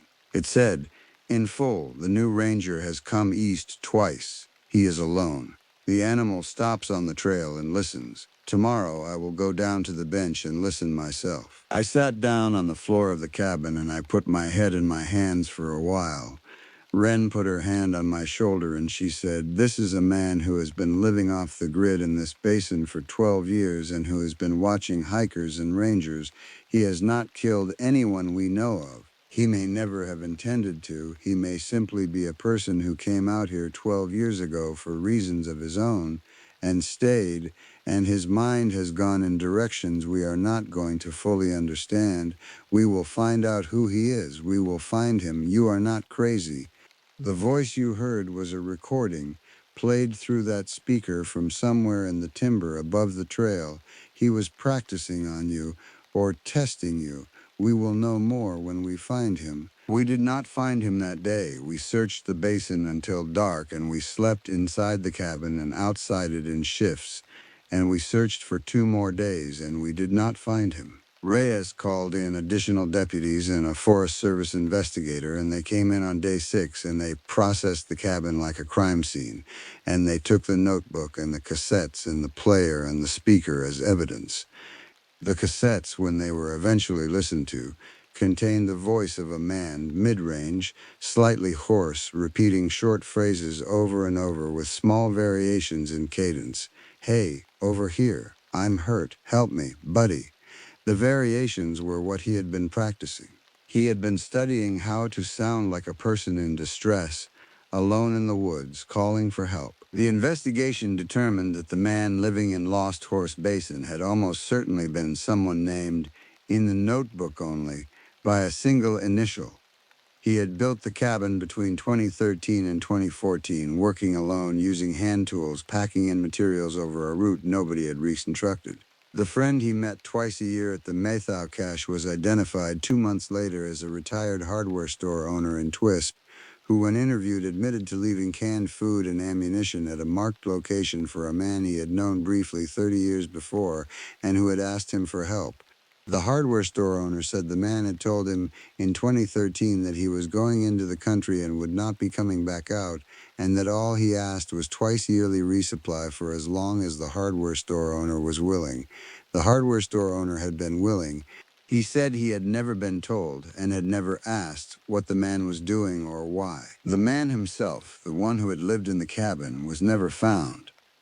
Search teams worked Lost Horse and the surrounding drainages for 3 weeks in July. They found, eventually, a second cache about 4 miles to the north, near a small tarn, with a tarp and a sleeping bag and a week's food. The tarp had been used recently. After that, the trail went into country so broken and high that even Delmar said there was no following it. The investigators concluded that the man had become aware of our entry into the basin, perhaps from the same overlook from which we had glassed it, and had walked north into the high country with the supplies he had cached there. Whether he survived the following winter, nobody knows. Whether he is alive somewhere in the Pasitton still, or in British Columbia, or dead in a place where no one has yet walked, nobody knows. I spent the rest of that season at the Hidden Lakes cabin. Wren offered to transfer me.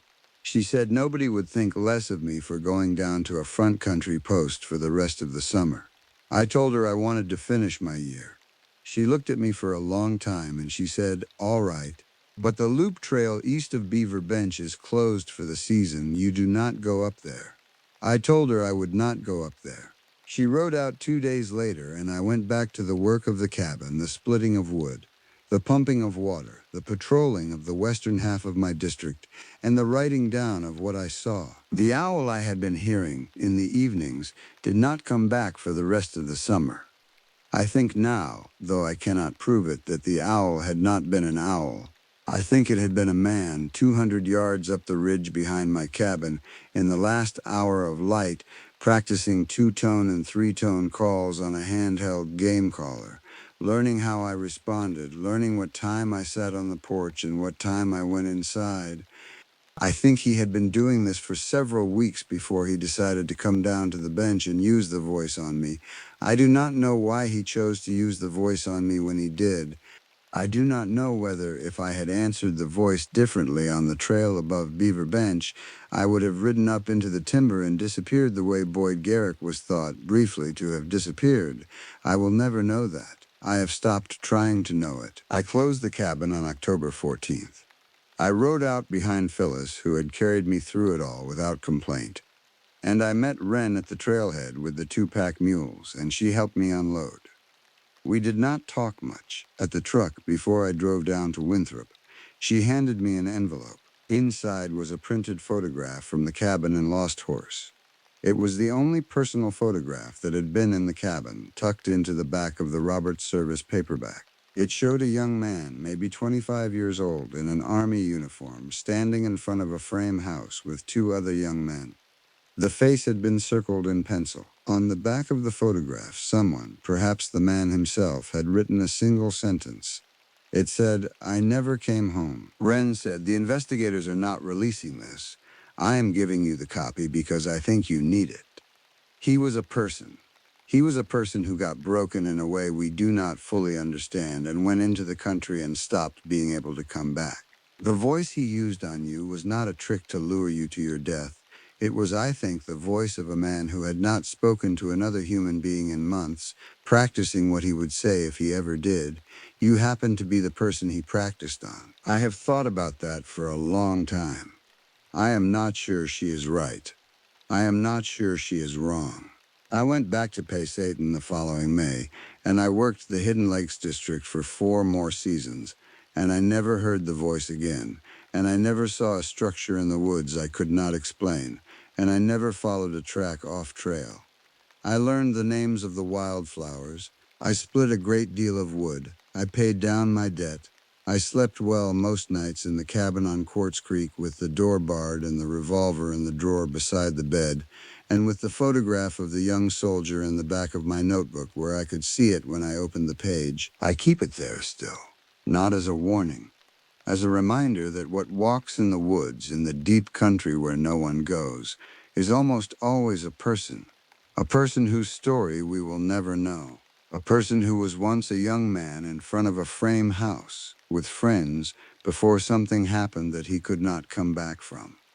The country up there is large enough to hold a great many of them. The country up there is large enough to hold all of us if we go in far enough and stay long enough and stop answering when somebody calls our name from the timber. I am a Hoti. I was a park ranger at Passatin Wilderness. This is what happened to me in my first season, and this is the truest way I know to tell it. The cabin sat at the end of a horse trail that had not seen vehicles in 40 years. Pretty Prairie Station, the maps called it, though the prairie part was generous. It was a meadow of bare grass and beer grass and not much else, surrounded on 3 sides by lodgepole pine and on the 4th by a sloping run of talus that climbed toward the spine of the Continental Divide. I learned to call it home over the course of 3 summers, though it never quite stopped feeling like a place that was tolerating me rather than welcoming me in. My name is Kanati Whitehorse. My grandmother on my father's side was Cherokee, from the small band still scratching out a living near the eastern edge of Oklahoma, and the name was hers to give. Most people I worked with shortened it to Canny, or skipped it altogether and called me Whitehorse. I never minded. By the time I was hired on with the Forest Service to run patrols and maintain the trail network in the Bob Marshall Wilderness, I had already lost the habit of caring what strangers called me. I had lost the habit of caring about a lot of things. The short version of why I came to the Bob is that my marriage ended on a Wednesday, and my construction company filed for bankruptcy protection on the following Monday. 11 years of framing houses in the suburbs north of Bozeman ended in a single week of phone calls and certified letters. I sold the truck, the trailer, and the lift, kept the dog, and applied for any position the Park Service or Forest Service had open in any wilderness district within 2 states. The first one to call me back was Hungry Horse, and from there I was rotated south into the heart of the Bob Marshall Wilderness Complex, into a stretch of country so empty that the nearest paved road sat 36 miles east of my front porch. That country was where I was when the first call came in about the Hibbert party. I was sitting on the cabin steps, oiling a Pulaski with the radio at my hip, listening to a thrush worry the same 5 notes from a snag at the edge of the meadow. The sun was high, but the air still had the bite of June in it. The dispatcher, a woman out of Chateau named Reyes, broke through the static with the matter-of-fact cadence I had come to associate with her. A father and son out of Helena, late check-in by 2 days, last seen heading toward the headwaters of the South Fork of the Sun River. The father's name was Mallory Hibbard, 51, an experienced backpacker. The son, Owen, was 19 and had completed a Wind River traverse the year before. They were not the sort of people who wandered into the Bob and got themselves into trouble through ignorance.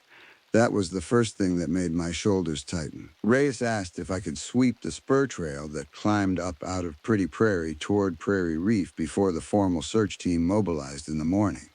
I told her I could be moving in 20 minutes. I packed a 40-liter assault pack, 2 liters of water, my satellite messenger, a first aid kit that weighed almost as much as the rest of the pack combined, a folded litter, dehydrated rations, my service weapon, and the dog. The dog's name was Boone, a 6-year-old shepherd cross who had come with me from the old life. He was the one piece of my previous self I had refused to leave behind. We pushed out at 3 in the afternoon. The sun still hammering the meadow, but the timber already beginning to swallow shadow at its roots. The South Fork drainage ran roughly northwest from the cabin, gathering snowmelt from a half-dozen unnamed cirques and dumping it into the larger Sun River. Above 5,000 feet, the country folded itself into a series of cliffs scree fields, and limestone shelves that made even the maintained trails feel like an exercise in negotiation.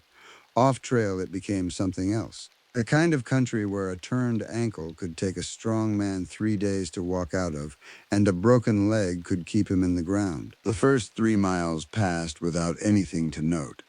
I called out the Hibbards' names at regular intervals and let Boone range ahead, pausing when he paused, watching his ears for the small adjustments that meant he had picked up sound or scent.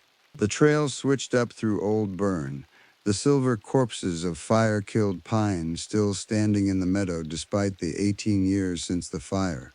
New growth, knee-high lodgepole, crowded their feet. Anyone moving through that thicket would leave sign. I saw none. At the second drainage crossing, where the trail dipped into a finger of unburned timber, Boone stopped. He did not bark, did not raise his hackles, but he stopped walking and looked uphill into the trees. I watched him for a long count, the only sound the small voice of the creek under our feet. Then I heard it too. A man's voice, distant, calling a single word that the wind chopped before it reached me. I could not tell if it was a name or just a syllable, but it pulled my attention upslope. I shouted back. The kind of long, drawn-out hail that carries through timber. No answer came. Boone's ears swiveled forward, then flattened. The creek kept up its small business at our feet. I waited 5 minutes by my watch and tried again. This time the voice came back. It was very faint and very high up the slope, and it sounded as though it were saying my name. I told myself that this was not possible. The Hibbards did not know me. No one at the trailhead would have given them my name. The dispatcher had not announced my involvement on any open channel. There was no logical way a stranger on that mountain knew to call out Canati or Whitehorse or even Ranger. I told myself the wind had simply shaped a syllable into a familiar pattern, the way it does when you have been alone long enough. But I had not been alone long enough. I had been working that district for the better part of 3 years.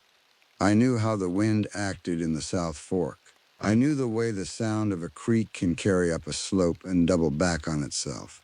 And I knew the way a person's voice can be turned by a stand of timber into something that sounds like a different voice altogether. None of those tricks fit what I had just heard. I started up the slope anyway. The Hibbards were somewhere in this drainage, and I was the closest help they had. I told Boone to heel, and I climbed, and the timber closed in over my head, and the voice did not call again that afternoon. By the time I crested the first bench and looked back down at the trail, I could not even see it. The trees had eaten the world behind me, and the only thing in front of me was more trees and more silence and the small voice of my own breath inside my ears. I spent that first night in a bivy sack under a leaning fir, half a mile from the trail and 400 vertical feet above it. The wind had stopped at dusk, which is unusual for that country in June, and what replaced it was the kind of stillness that makes a man hear his own pulse. Boone slept against my hip with his head on my pack. I dozed in 20-minute pulls between the times my mind decided it wanted to listen again. I had marked the spot where I first heard the voice. I had also marked a second spot, 200 yards higher and to the east, where I had found a single boot print pressed into the wet ground beside a seep. The tread was a Vibram lug pattern, not new, the size somewhere between a 10 and an 11. Mallory Hibbard's gear list, which Reyes had relayed to me before I lost cell signal at the cabin, included a pair of Loas in size 11. The print did not tell me much. It was a print, and it was the right size, and there was only one of it, and it pointed uphill. At first light, I packed up and kept climbing. The plan was to crest Prairie Reef, scan the upper basins for color or movement, and drop down the far side toward Lick Creek if I found nothing. The country opened above 8,200 feet, and on a clear morning I could see 30 miles of wilderness in every direction. If the Hibbards were in trouble up high, there was a chance I could find them with binoculars before I ever found them with my feet. The climb out of the timber took 2 hours. I came up through the last band of stunted spruce and out into the alpine, and the wind hit me hard enough to make my eyes water. I picked a stable shelf of limestone, anchored myself against a wind-stunted white bark, and started a slow grid sweep with the glasses. Owen Hibbard was the first thing I found. He was sitting upright against a boulder on the south face of the reef, about half a mile west of me and 300 feet lower than my position. He was alone. He was not waving. He was not moving at all. I keyed the satellite messenger and sent my coordinates, plus his estimated position, plus a single word: found. Then I descended. It took me 40 minutes to get to him, picking through scree that wanted to slide every time I touched it. I called his name as soon as I was close enough that the wind would carry. He raised his head and looked at me. Then he looked back down at his lap and did not look up again until I was kneeling beside him. He was hypothermic, though not severely. He had drunk the last of his water sometime the previous afternoon. He had a clean break in his left tibia, splinted with what looked like a hiking pole and a strip torn from his shirt. The splint was good work. He had not done it himself. "Where is your father?" I asked. He looked at me as though I were speaking a language he had only studied in books. His pupils responded to light. His pulse was thready but regular. He was not concussed, not as far as I could tell. He was something else. "He went to get help," Owen said. His voice was rough from cold and disuse. "He left 2 days ago, maybe 3. I don't know anymore." I gave him a foil blanket and the rest of my water and a hand warmer for each pocket. I asked him to tell me about the splint. He said his father had built it. He said his father had also built a small fire pit in the lee of the boulder and had left him a pile of dry wood and a lighter and a whistle and the rest of their rations, which had run out the previous evening. "He said he'd be back by yesterday morning," Owen said. "I think I heard him last night." "You think you heard him?" "Down the slope, calling my name." He looked at me with eyes that wanted very badly to be wrong. I called back. He didn't answer. I sat with him for a long count and did not say anything. The wind moved across the limestone and made the kind of low whistling sound that limestone makes when it has been worn into the shapes of bowls and basins by 10,000 years of weather. I thought about my own experience on the trail the day before. I thought about the print at the seep. I thought about the fact that Mallory Hibbard, if he had left this boulder 36 hours earlier as Owen believed, should have been at the South Fork trailhead by now, and a search team would have been on this mountain since dawn instead of a single ranger with a tired dog. I asked Owen what direction his father had taken when he left. He pointed downslope, due south, toward the head of a drainage I knew did not connect to any maintained trail for at least 12 miles. I asked him if his father had said why he chose that route instead of retracing the way they had come in. Owen shook his head. "He said he heard someone calling for help down there," he said. "From the trees." He said it sounded like a kid. I keyed the messenger again and sent a longer string of coordinates and a request for a helicopter evacuation as soon as weather permitted. Then I rebuilt Owen's fire and got water boiling for the soup mix in my pack and waited with him while Boone paced the edge of the shelf and watched the trees below us with the kind of focus that, in a dog, never means nothing. The light shifted toward afternoon. The wind dropped. And from somewhere down in the drainage Mallory Hibbard had walked into, a voice rose up through the timber and called Owen's name in a long, drawn-out wail that ended on a question. The voice was a man's voice. It was not Mallory's. Owen's face went the color of paper. "That isn't him," he said. "I know." We sat there in the silence that followed, and I did not tell him what I was thinking. What I was thinking was that I had heard a similar wail the day before, 3 miles east of where we now sat, and that I was beginning to understand that this mountain had something on it that was not the Hibbards, and was not me, and was not interested in being found. The helicopter could not fly until the next morning. The forecast had been calling for clear weather all week, but a cell had built up over the Swan Range during the afternoon and was throwing turbulence into the corridor the medevac would have to use. Reyes told me over a satellite call that cost more in airtime than I made in a day that the bird would be at our position by 0800. She also told me that a ground team had been dropped at the South Fork trailhead and was working its way upriver toward Mallory's last known route. I did not sleep that night. I sat against the same boulder Owen had been sitting against, with Owen wrapped in my sleeping bag and Boone stretched across the both of us, and I listened to the drainage below. The voice came again twice, once around midnight, calling Owen's name in a tone that was almost conversational. Once around 2 in the morning, calling for help in a voice that was the voice of an older man, ragged and hoarse, the kind of voice you would expect from a man who had been walking for 3 days through country that was determined to kill him. That second voice almost broke me. I sat with my hand on Boone's collar and felt him trembling, not from cold, but from the effort of not answering because I had told him to stay and he was a dog who listened. I made myself stay too. The reasons were the kind of reasons I had been taught in training and the kind I had figured out for myself over 3 summers in the Bob. You do not leave a patient. You do not chase a voice in the dark in unfamiliar country off a maintained trail without backup and without communication and without sleep. You especially do not do these things when the voice is calling for you by name and you cannot account for how it knows your name and you cannot account for the fact that earlier in the day the same voice was calling for someone else. But I sat there and I listened. And I thought, I had been doing search and rescue work for the better part of a decade, counting my volunteer time before the Forest Service hired me. I had pulled hikers out of crevasses and out of avalanches and out of their own panic, when they had become certain that they were going to die alone in country where no one was going to find them. I had also, on 3 separate occasions, encountered evidence of people living in the wilderness who did not want to be found.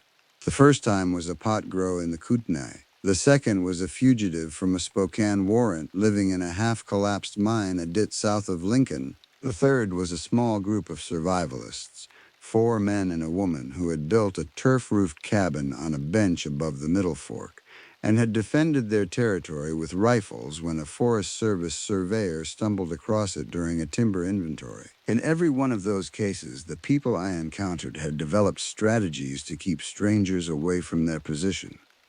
The grow operation used motion-triggered air horns. The mine adit man kept a feral dog tied at the mouth of his shaft. The survivalists on the Middle Fork had stretched fishing line at ankle height across the trails leading to their bench, with cans of pebbles hung from the line to warn them of approach. None of those tactics required a particularly sophisticated mind. They required only patience and the willingness to invest in a place over a long enough span of time to learn it. I thought about that, sitting against the boulder with Owen asleep beside me. I thought about a person, or a group of people, who had been in this drainage long enough to learn the way sound moved through it, long enough to know which boulders threw an echo and which absorbed it, long enough to know that any party of hikers coming up the South Fork would respond to a child's voice calling for help, long enough perhaps to have made recordings of past voices and to be able to replay them now from concealed positions in the timber. I thought about Mallory Hibbard, an experienced backpacker who would not, under ordinary circumstances, leave his injured son and head down an unmaintained drainage in pursuit of a stranger's voice. I thought about how easy it would be, with a small speaker and a directional antenna, to put a sound in front of a man and convince him that the sound was moving away from him faster than he could follow. I thought about how that man might end up several miles from his last known position, in country he had no business being in, with night coming on. When the sun came up, I unclipped my service weapon, checked the chamber, and left it on the rock beside Owen with strict instructions. He was 19 years old, raised on a hunting lease north of Townsend, and he knew the function of a sidearm. I told him not to use it unless someone he did not recognize came up the slope toward him before I returned. I told him I would be gone no more than 2 hours. I lied. I knew when I said it that I did not know how long I would be gone. But the helicopter would arrive in 3 hours, and the ground team was working its way up the South Fork from below, and the window in which I could investigate this drainage without involving anyone else was narrow. I wanted to look. I told myself I wanted to look for Mallory. The honest part of me admitted that I also wanted to look for whoever had been speaking with Mallory's voice, and Owen's voice, and my own. I left Boone with Owen. The dog watched me go down the slope and did not whine. did not move, did not protest. He understood what I was asking. I have never been more proud of an animal in my life. The drainage closed in around me within the first quarter mile. The timber thickened, the light went green and gray, the kind of half-light that lives under old-growth canopy where nothing has moved through the understory and long enough that the moss has grown over the deadfall in unbroken sheets. I moved slowly. I watched the ground. I watched the bases of trees for nail-head reflections, for the small bright shape of a screw or a hinge that would tell me a structure was nearby. I watched the moss for the kind of long, narrow depressions a person leaves when they walk the same line over and over until the moss has been killed underneath their feet. I found one of those depressions inside the first half hour. It ran perpendicular to the drainage at right angles to any logical line of travel, and it disappeared into a thicket of young spruce that had grown up so densely I could not see more than 10 feet into it. I crouched at the edge of the thicket and listened. The wind was doing nothing, the drainage was doing nothing. The only sound in the world was the small rustle of my own jacket as I breathed. And then, from very close by, a voice said my name. I went still. I did not turn my head. I did not move my hands toward the radio at my hip or toward the bear spray on my chest strap. I let my eyes track without moving my face, and I waited. The voice had come from inside the thicket. It had been quiet, almost conversational, the way a man might say a name to get the attention of another man standing 6 feet away. It had used my full name, Kanati Whitehorse. I had heard it as clearly as I am writing it now. There was no part of my training that covered this. The hostage negotiation modules they had run us through at FLETC had not included a scenario in which an invisible person addressed a ranger by his full name from inside a spruce thicket in the Bob Marshall Wilderness. The bear protocols did not apply. The lost person interview frameworks did not apply. The illegal occupant procedures applied in a general way, but they assumed that the occupant did not know me, and this occupant did. I tried to think who knew my full name. The list was not long. My crew at the Spotted Bear Ranger Station knew. Reyes knew, my ex-wife knew, and so did the lawyer who had handled the divorce. The administrators at the regional office in Missoula had it on file.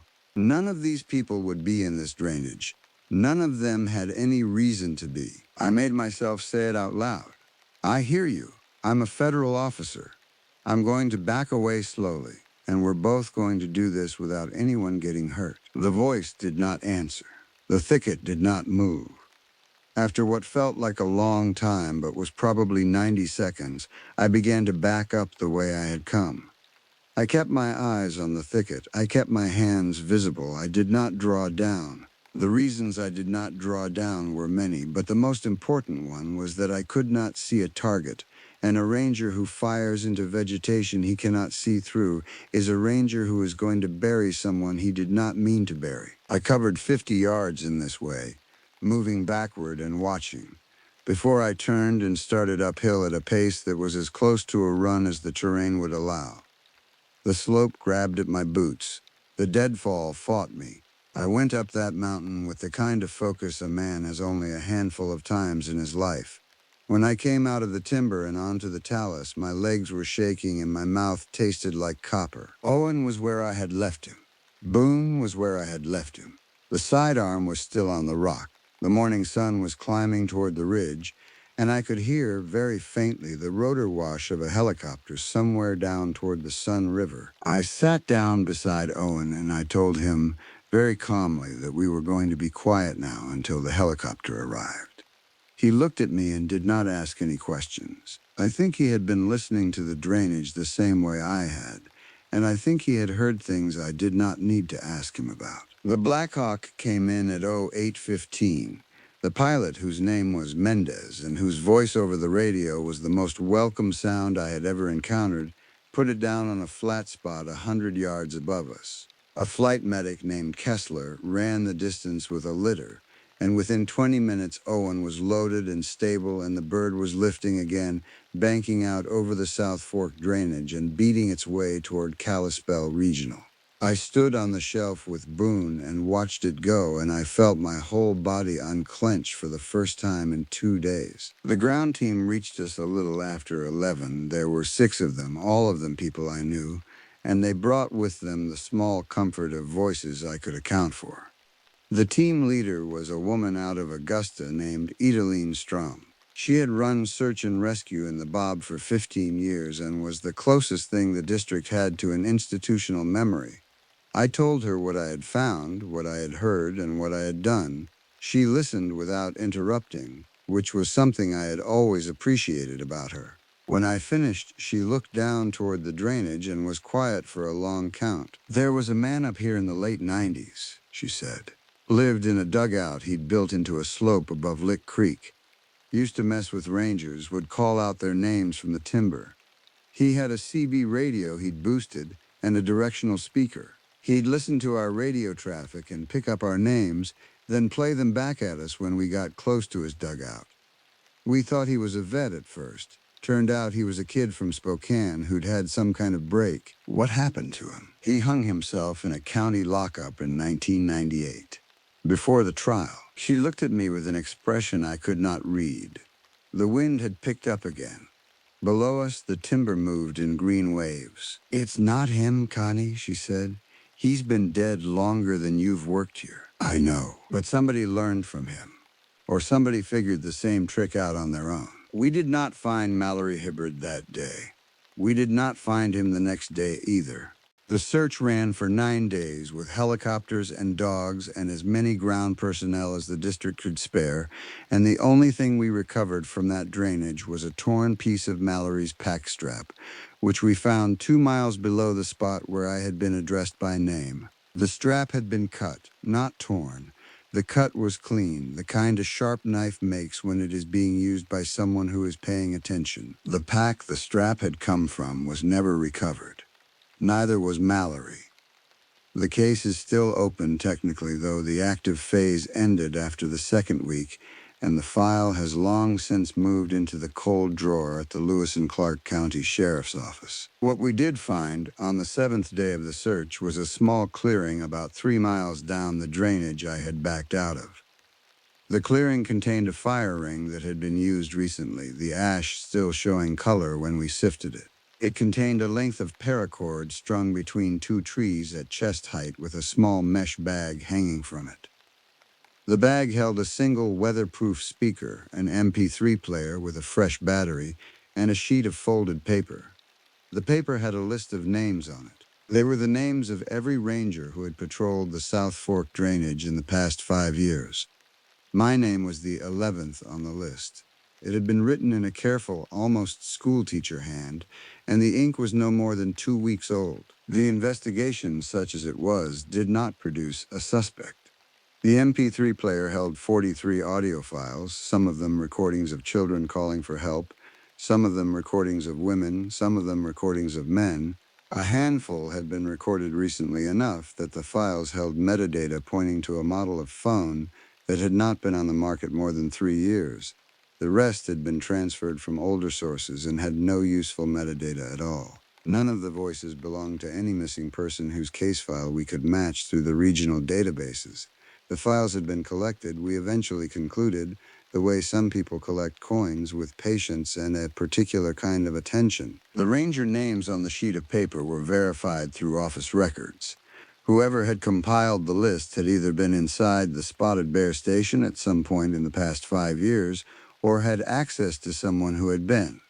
The list, like the files, never produced a name. The investigation in time went where investigations of this kind tend to go, which is into a drawer. I finished out my 3rd season in the Bob. I made my regular patrols. I took the long way around the South Fork drainage for the rest of that summer, and the team leader did not push me about it. In September, a young couple out of Missoula reported hearing a man's voice calling for help from a drainage near Larch Hill Pass, 12 miles south of Pretty Prairie. They did not respond to the voice. They left the country at a fast walk and reported it from their car. The follow-up search produced nothing. I did not go back the next summer. The Park Service offered me a transfer to the Olympic Peninsula, and I took it. and I have been here on the wet side of the Cascades for 2 seasons now.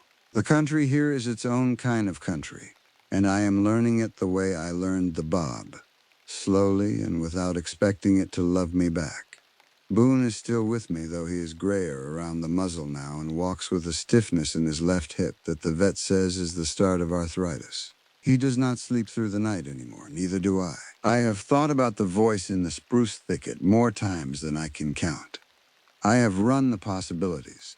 I have considered that I was sleep deprived, having gone the better part of 48 hours on 20-minute increments. I have considered that the brain under that kind of load can generate auditory artifacts that feel as solid as any other input. I have considered that what I heard was a real voice belonging to a real person who had concealed himself in the thicket and who knew my name from some channel I have not been able to identify. I have considered that the voice was a recording, triggered by a motion sensor or a tripwire I did not see when I crouched at the edge of that thicket, and that the recording had been queued up specifically for me because someone had been watching me for longer than I had been watching them. The last possibility is the one that has stayed with me. I think it is the right one. I think the man, or the woman, or the small group of people who had occupied that drainage had been studying the rangers of the South Fork for years. I think they had collected our voices the way an entomologist collects beetles. I think they had matched our voices to our names, and our names to our faces, and our faces to the patrol schedules they had probably stolen out of the bulletin board at the trailhead during the off-season. I think they had been ready for me a long time before I came down that slope, and I think the only reason I am alive to write this is that I turned around when I did, and did not push deeper into the thicket where the voice was waiting. I do not have any proof of this. I have a torn pack strap, a list of names, and a small speaker in a mesh bag. I have an open case file and a missing father whose son will spend the rest of his life wondering whether the last voice he heard down that drainage belonged to the man who raised him or to the man who took him. I have a memory of a sound that I cannot get out of my head, and a knowledge that there is country in this continent in which people have been living for a long time without anyone's permission, and that those people develop, over the years, the kind of skills that allow them to remain unseen by the rest of us. The Bob Marshall Wilderness covers more than 1.5 million acres. Adjacent to it, the Scapegoat and the Great Bear add another 500,000 each. Together they form a contiguous wild area larger than the state of Delaware, with no roads in the interior and only a few dozen maintained trails. There are places in that country a person could walk into and not come out of for a year, and no one would find them, and no one would even think to look. I know this because I have stood on ridges in the Bob and looked out across drainages that no ranger I knew had set foot in during my time on the district, and I have understood, in a way that I do not think a person can understand from a map, the actual size of what we mean when we use the word wilderness. When I tell this story to my new colleagues here on the peninsula, the ones who came up through urban fire departments or who patrolled the Smokies before they came west, I can see in their faces that they think I am exaggerating. I do not push the point. The country tells you what it is going to tell you in its own time, and there is no point in trying to shortcut the lesson. What I can tell you, what I have come to believe, is this. The wilderness is not empty. It has never been empty. It contains, in addition to the bears and the wolves and the elk that we are told about, a small and persistent population of human beings who have chosen, for reasons of their own, to live outside the reach of the rest of us. Most of those people will never harm you. Most of them want, more than anything else, to be left alone. But some of them have spent their lives perfecting a relationship with their country that the rest of us have lost. And a few of them have learned, somewhere along the way, to use that relationship as a tool. They know how sound moves through their drainage. They know what a strange voice in the trees will do to a hiker's nervous system. They know the names of the rangers who walk their boundaries, and they know what time of day those rangers are most likely to be alone. I do not know who was in that thicket. I do not know if Mallory Hibbert is alive or dead, and if dead, whether his body lies in a draw I have walked past more than once. I do not know whether the man who left that list of names is still out there, or whether he died in a winter I never heard about, his hand-built shelter collapsing on him with no one to notice. I do not know how many of the voices on that MP3 player belong to people who were never reported missing because they had no one waiting at home to miss them. What I know is that on the rare nights when the wind dies and the timber goes quiet on the western slope of the Cascades, I sometimes hear, or think I hear, a voice from outside my cabin saying my name. Boone does not lift his head. The dog has been with me long enough to know which voices I respond to, and he does not bother to alert me to the ones that do not deserve a response. I lie in my bunk and I listen, and I do not get up, and after a while the voice stops. I always go back to sleep eventually, but it takes longer every year.